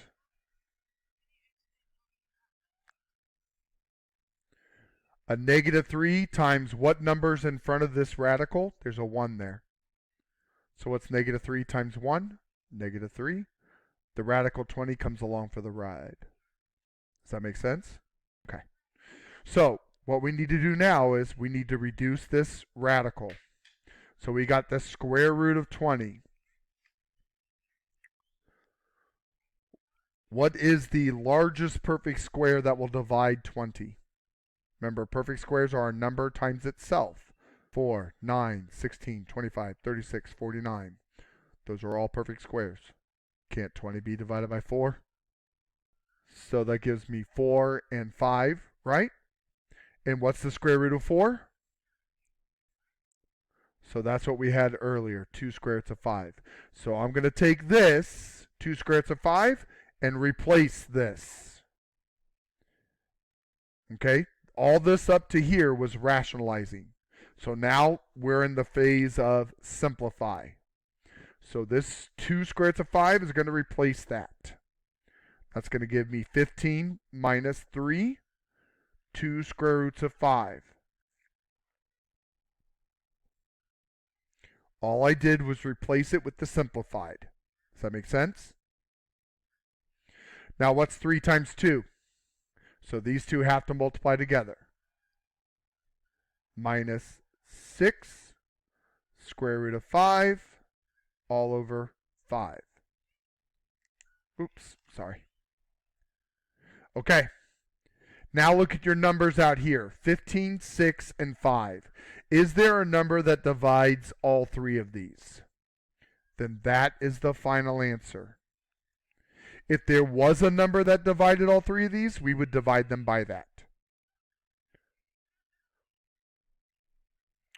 So that's it. Any questions about number 20?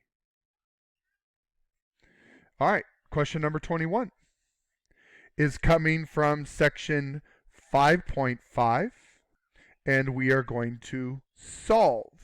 And again, solving in here, you need to check your answer in the end. Okay, so how do I solve this radical? What do we got to do? That's right. We need to grab one of these square roots and move it to the other side. Who should we move? Yeah, I'd move all this. So how do I get rid of a negative square root? Add it. Now you cannot touch anything under the square root. We're just picking this guy up and moving it to the other side. How do I get rid of minus? I add. So that's still negative 20 plus 5y underneath. So now we have square root of 4y minus 13 equal to square root of negative 20 plus 5y. Yes, I like that we got the equal sign. And now what do we do? How do I remove those squares or those square roots? Yeah. What's going to take care of a square root? Square it. So that will give me 4y minus 13 equal to negative 20 plus 5y. Because the squaring got rid of the square roots. Now what? Okay, can't put any like terms together because there's no one to put together. Yes. Get all your variables all on one side. Perfect. I love it. Yeah, 21. Just continuing on to another page real quick.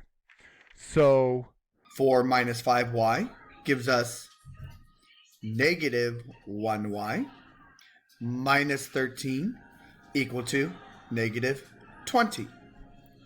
So now we're going to add 13 to both sides.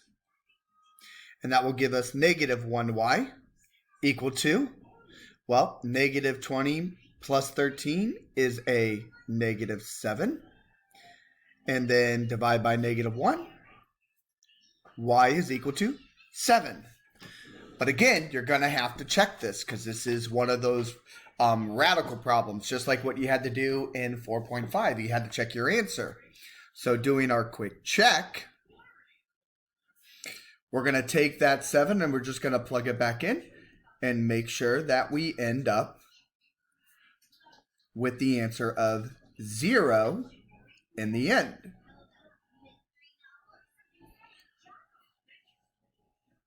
So 4 times 7 gives us 28 minus 13,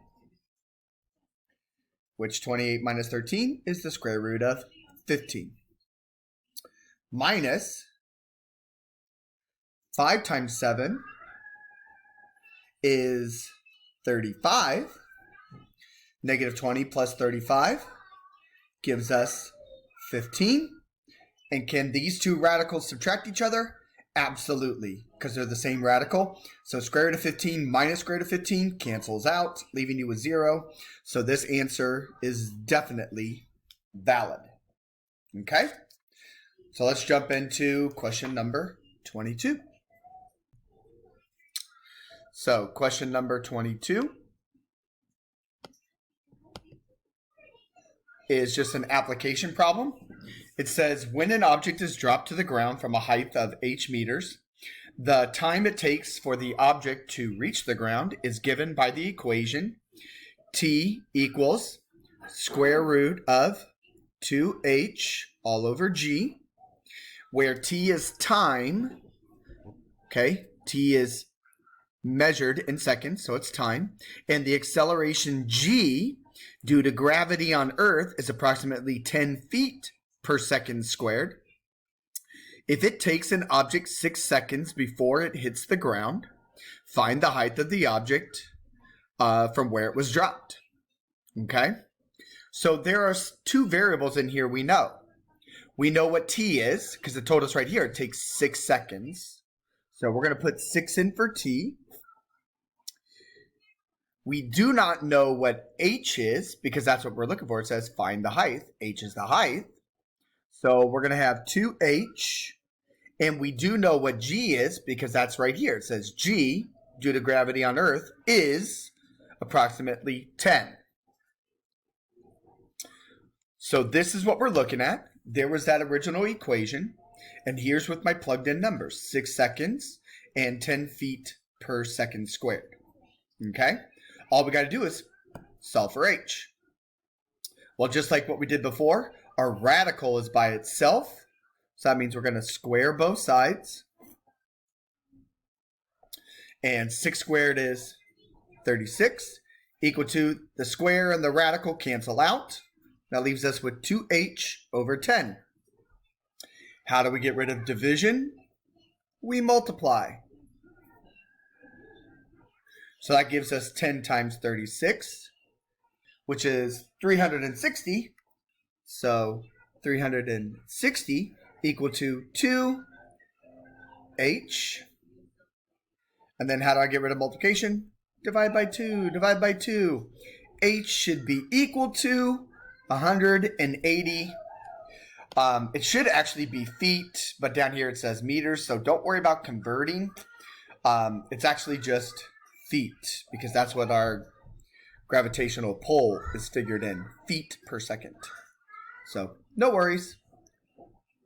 So our answer is 180 feet.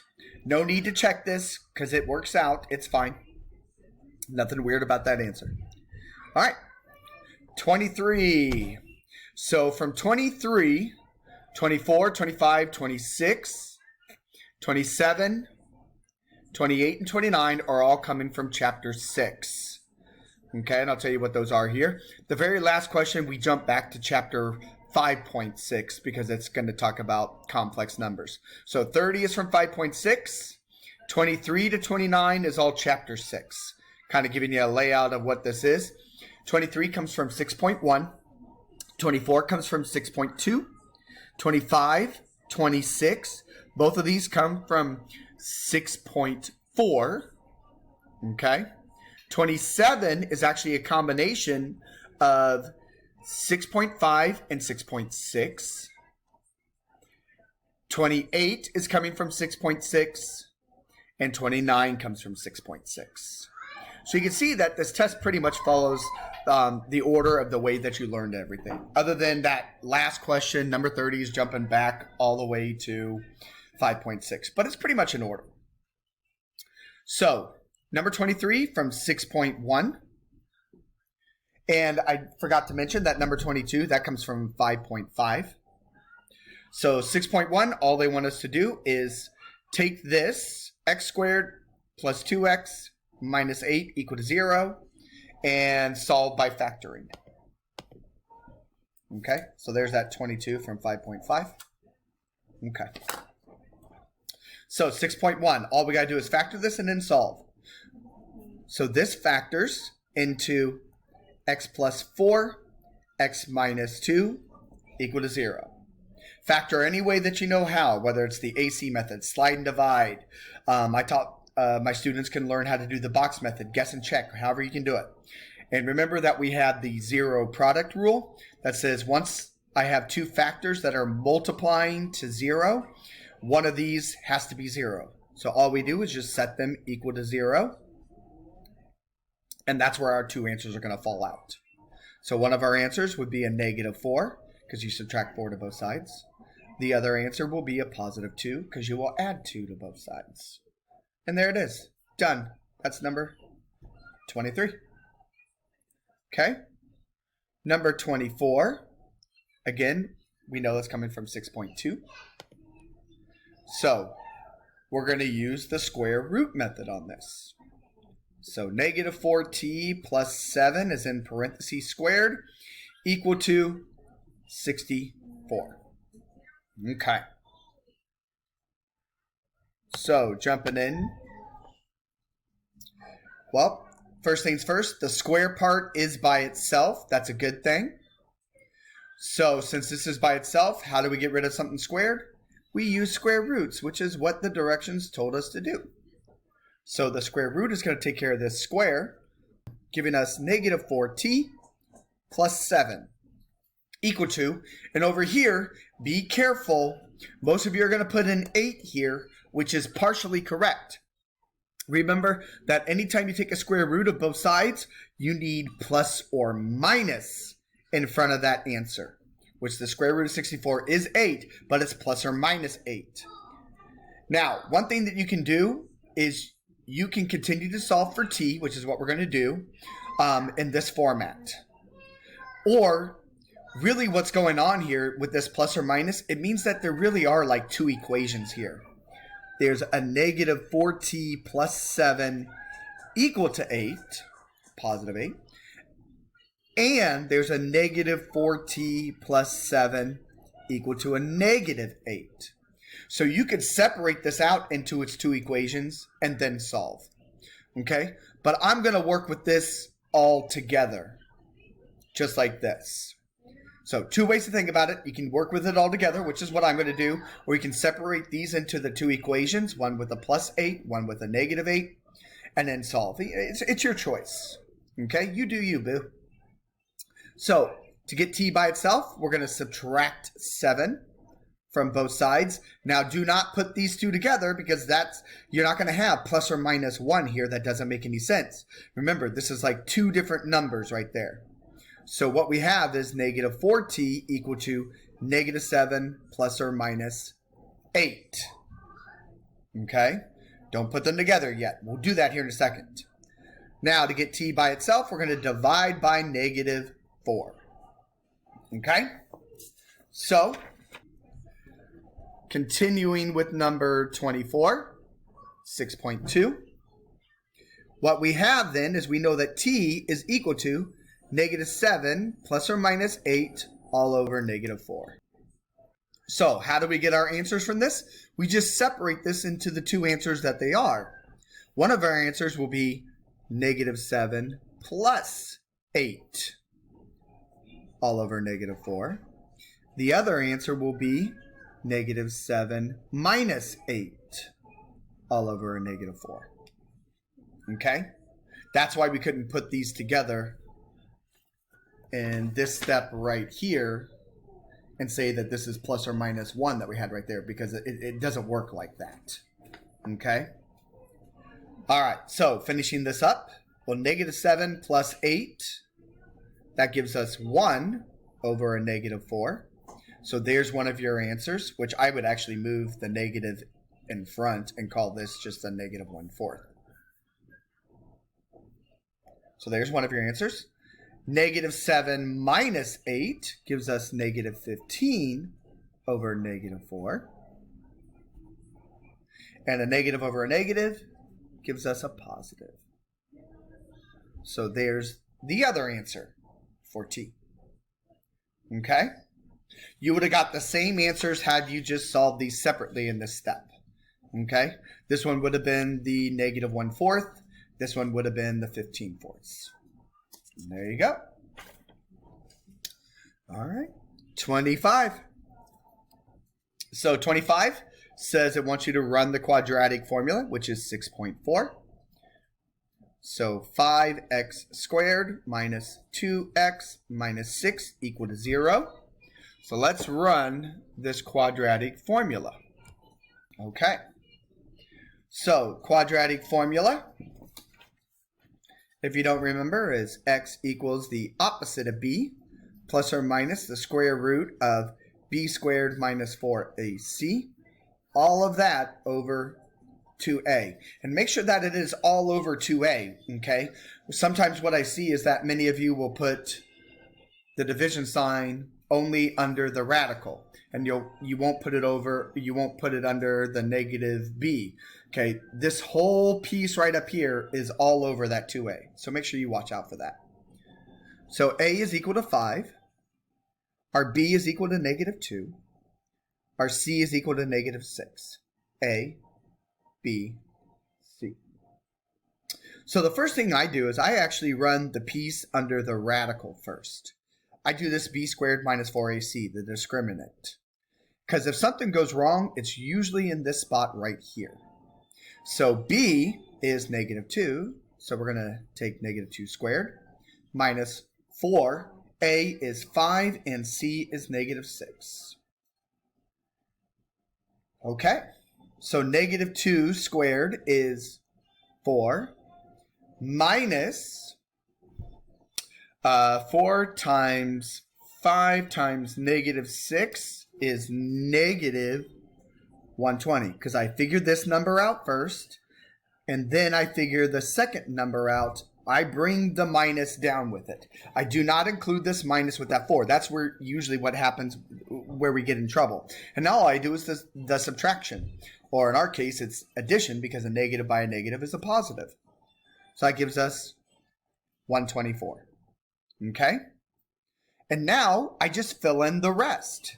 So I go and I fill in the rest of my formula. I fill in the b and the 2a, because we already know what this number is.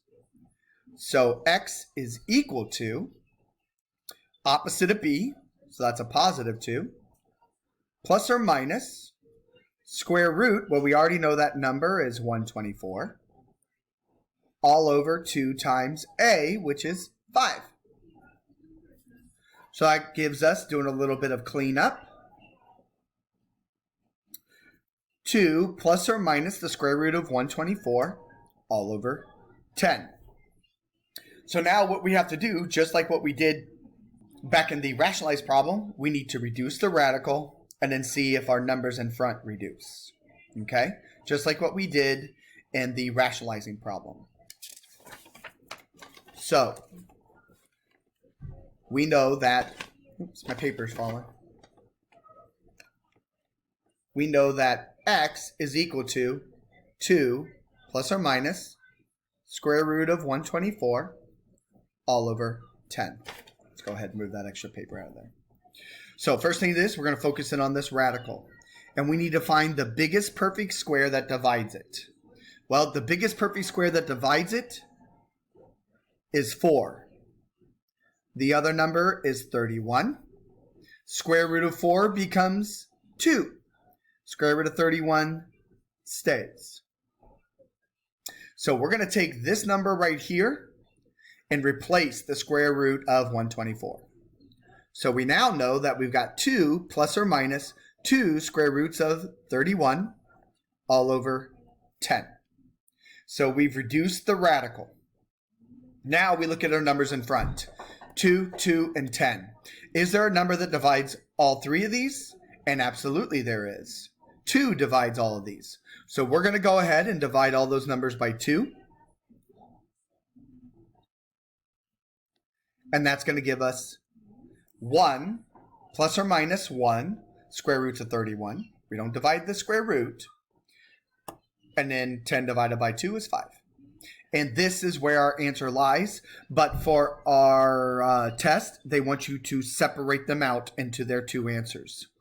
So what they're looking for is x equal to 1 plus 1 square roots of 31 all over 5, comma, and the other one will be 1 minus 1 square roots of 31 all over 5.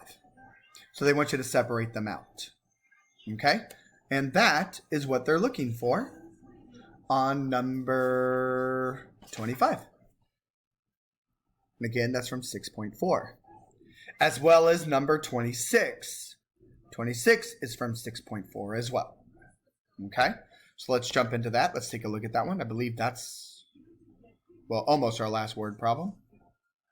So in number 26, it says, if an object is propelled upward from a height of 62 feet at an initial velocity of 88 feet per second, then its height h after t seconds is given by the equation.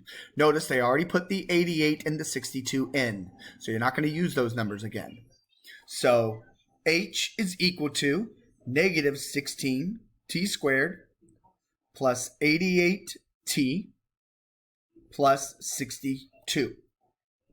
After how many seconds does the object hit the ground? Okay. So we're going to use the quadratic formula on this to solve, because this equation we have right here, this quadratic, is not factorable. So you have to use the quadratic equation to help us out. And in the end, when we do this, we don't have to break anything down. We're just going to let our calculator do the work, so that way we can round to 2 decimal places. Okay? So,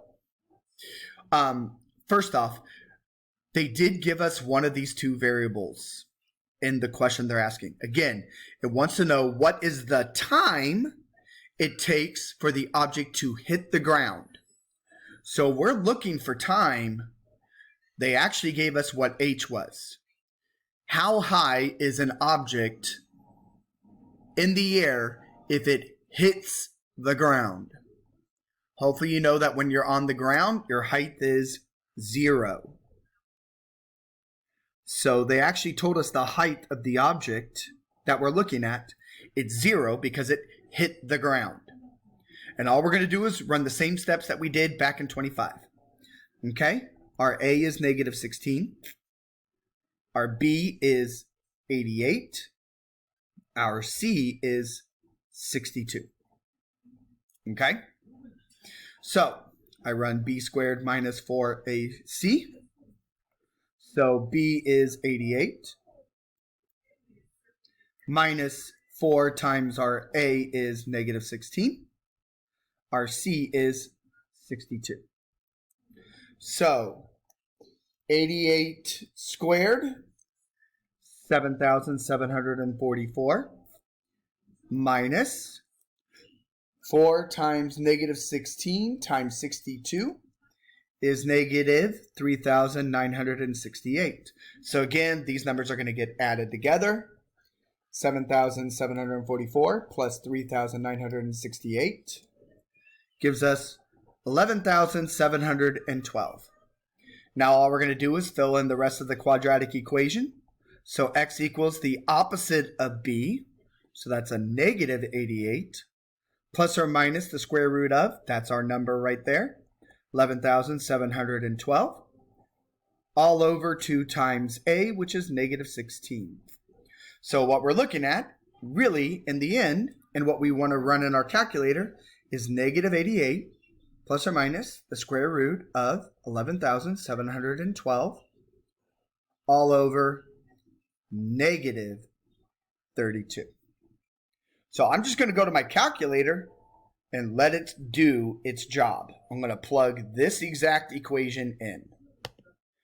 So alpha y equals negative 88 plus second x squared to get my square root, 11,712 all over negative 32. So one of our answers is negative 0.63, rounding to the nearest, or rounding to 2 decimal places.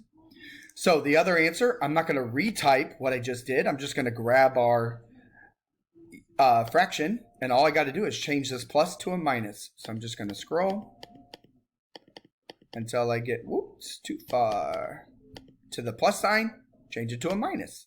There we go. And so our other answer is 6.13. Now, if we go back to our problem, this answer we're talking about is in seconds, okay, time. So if we go back and look at these, one of these two answers doesn't make any sense.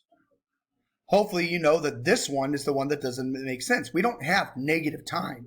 That means we're going back in time. You're time traveling.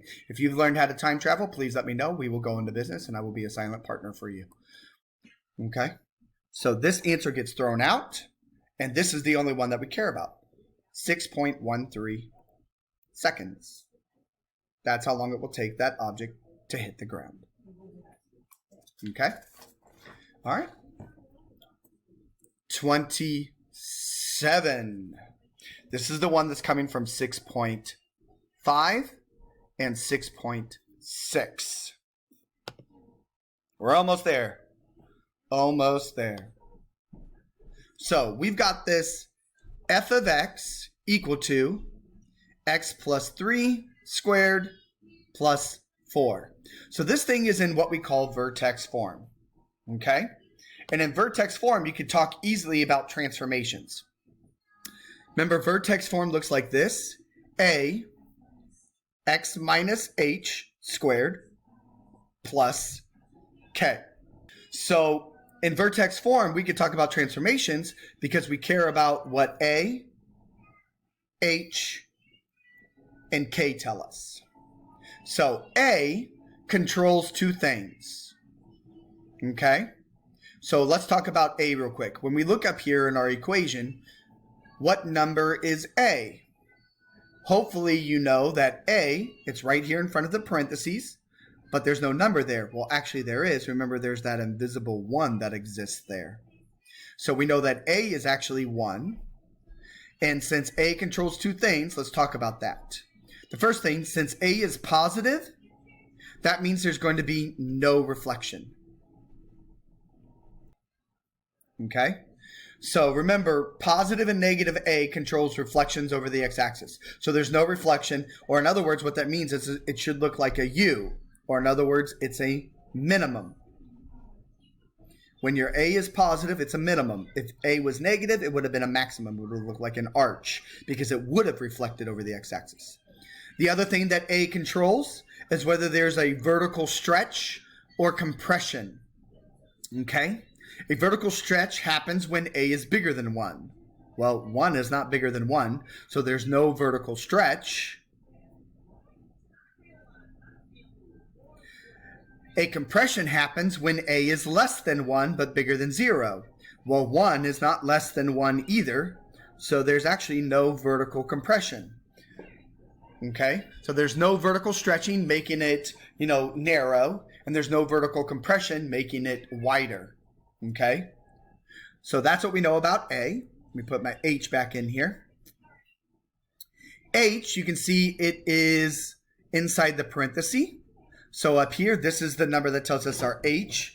And because the H looks positive, that means we're going to move to the left 3.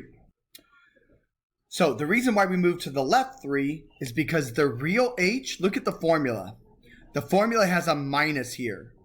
Well, the only way to turn this into a plus is if we plugged in a negative H here, which makes sense why we're moving to the left. Okay? Because a negative 3 is to the left. All right? So whenever you look at these equations, I always tell my students that whatever you see inside this parenthesis with X, think the opposite direction. Okay? Or think the opposite of the number. So inside here, I see a plus 3. That really means that H is a negative 3. Okay? It's the opposite of what you see. So normally you think if it was positive, we'd move to the right, but it's not because of that negative. We're really moving to the left. Okay? K is plus 4. So that means that we are going to be moving up 4. All right? So I need a graph basically that looks like it moved to the left 3 and up 4. Remember that all graphs start from the origin. Okay? So if we come in here and look at this, I need a graph that looks like it moved to the left 3 and up 4. So this first graph, 1, 2, 3, that's moving to the right. So I know it's not A. Okay, second graph, 1, 2, 3, we move to the left, but then it wants me to move down, and that's not what we want. We want to move up 4. So the third graph, 1, 2, 3, I move to the right, so that's incorrect. The fourth graph, D, 1, 2, 3, that's good. 1, 2, 3, 4, yep. So this one moved to the left 3 and up 4, so the answer is D. That's part A. Now part B continues on the next piece. It says, what is the vertex? Well, the cool part is that our equation's in vertex form. That means it is telling you the vertex already. So for part B, the vertex is whatever H and K are. Now remember, I already told you that H is the opposite of what you see up here because of that minus. So when you think about the H part, I want you to think about it as the opposite. So if we're writing the vertex, what's the opposite of a positive 3? A negative 3. So there's the X part. For K, all you're going to do is keep. So what is our K up here? It's a positive 4. So we're going to keep that. So there's our vertex, negative 3, 4. That's the answer to part B. Part C, it wants to know the axis of symmetry. I call that the AOS. Okay, please know that this is an equation. It is X equals a number. In other words, all you need to do is, to make the axis of symmetry, it is the X value of the vertex. Okay? So here's our vertex. What's the X value? Negative 3. So our axis of symmetry is X equals negative 3. And that's it. Those are the 3 parts to number 27. All right. Number 28 and 29 are both from 6.6, and we're going to focus it on the vertex. All right. So, number 28, it says we've got f of x equal to 3x squared minus 2x plus 1. We want to find the vertex. Okay? So, the first thing you're going to do is find the AOS because there's a formula for it. All right? So the AOS is x equals the opposite of b all over 2a. It's like basically all of the quadratic formula but the square root piece. So all we got to do is plug in.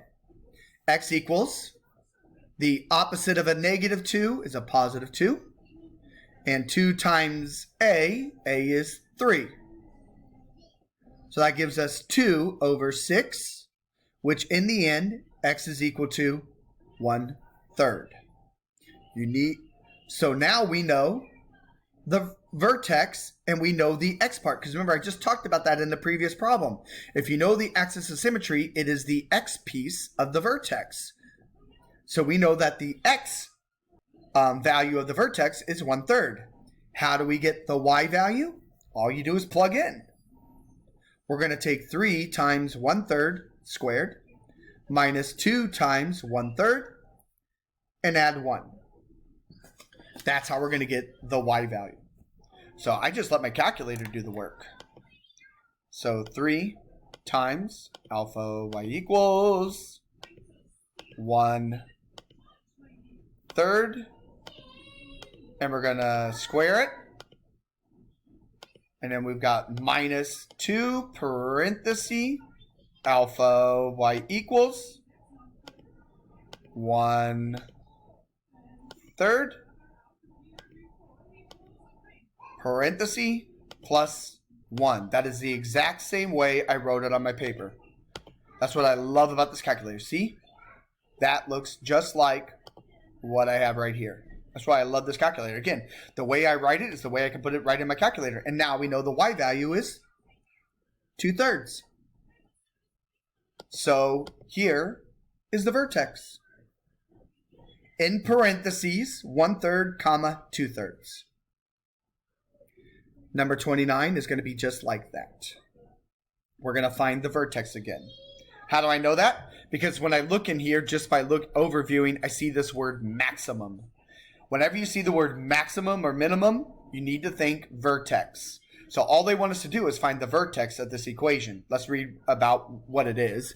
So it says the manufacturer of running shoes has found that the revenue function for selling P running shoes is R of P equals -7 P squared plus 1,650 P.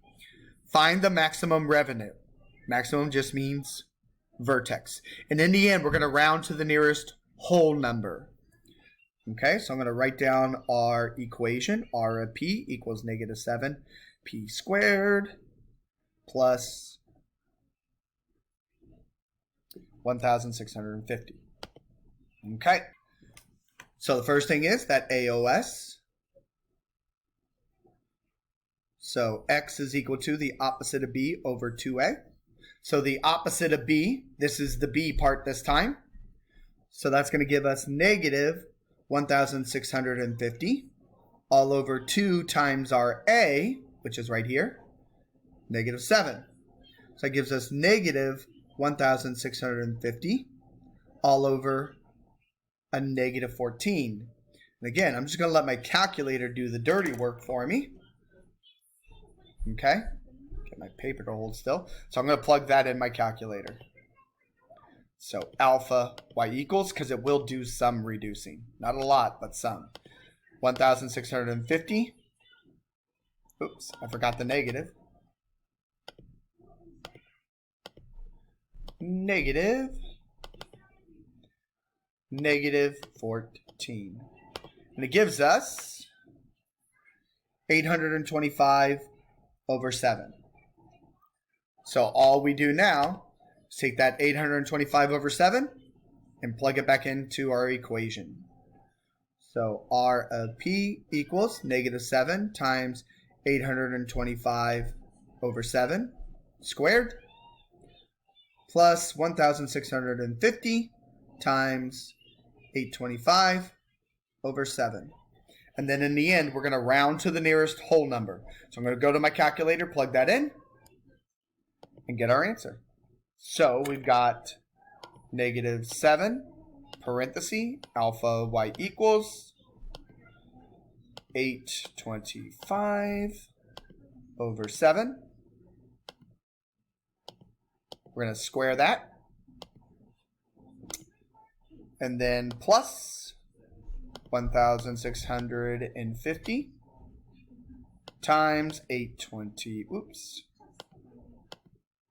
alpha y equals 825 over 7, parenthesis, hit enter, round to the nearest whole number. So their max revenue is $97,232.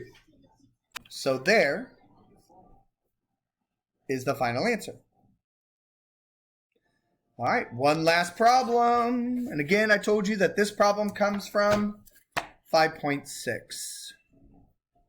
Okay? So all they want us to do is perform the division and make sure that we write it in standard form. Okay? This is just like the rationalizing problem. Okay? Because if you remember, I is equal to the square root of -1. Okay? So because we have an I down here, that means we have a square root down here. Well, how did we take care of this when we had addition and subtraction going on in the denominator with a radical? Well, if you remember back in that rationalizing problem, we used conjugates. Or in other words, this time we're going to multiply by a complex conjugate, which is 2 plus I. Again, you just change the operation. So if it's subtraction, it became addition. And then we're going to multiply the top by 2 plus I. Remember what I told you in the rationalizing denominators, that when you have conjugates, all you have to really do is Florida the information. So 2 times 2 is 4. Negative times a positive is a negative, and I times I is I squared. Now, if you remember back, I squared has a special number. That just means that we're taking this guy and squaring it. Well, what does a square do to a radical? It gets rid of it. So I squared really represents -1, and we need to adjust for that. So it's not 4 minus I squared down here. It's actually 4 minus a -1. And what do two negatives by each other do? They become a positive. So our denominator really is 5. Okay? So the numerator up here, all we're going to do is FOIL that. 7 times 2 is 14. 7 times I is 7I. I times 2 is a 2I. And I times I is a positive I squared. Again, I squared is really a -1. So we have 14 plus 7I plus 2I minus 1, because that I squared becomes a -1. Now all we do is put like terms together. So the 14 and the -1 get together, that becomes 13. The 7I and the 2I get together, and that becomes a positive 9I. So now the last thing you do is look between your numbers. Is there any number that can reduce all three of these? Nope. So now remember, we need to write that standard form. So it needs to look like A. Oh, sorry. So is there any number that divides 13, 9, and 5? No. So now we need to write that standard form. So that just means we separate these into the two fractions. So the first fraction will look like 13 over 5. Then we have the plus sign between them. The second fraction will look like 9 over 5. And then we just put the I out to the side. And you can see this looks like the A plus BI. This is the A part. This is the BI part. This is the real. This is the imaginary part. And that's what they're looking for the answer. And that's it. That is your intermediate algebra final exam. Thanks.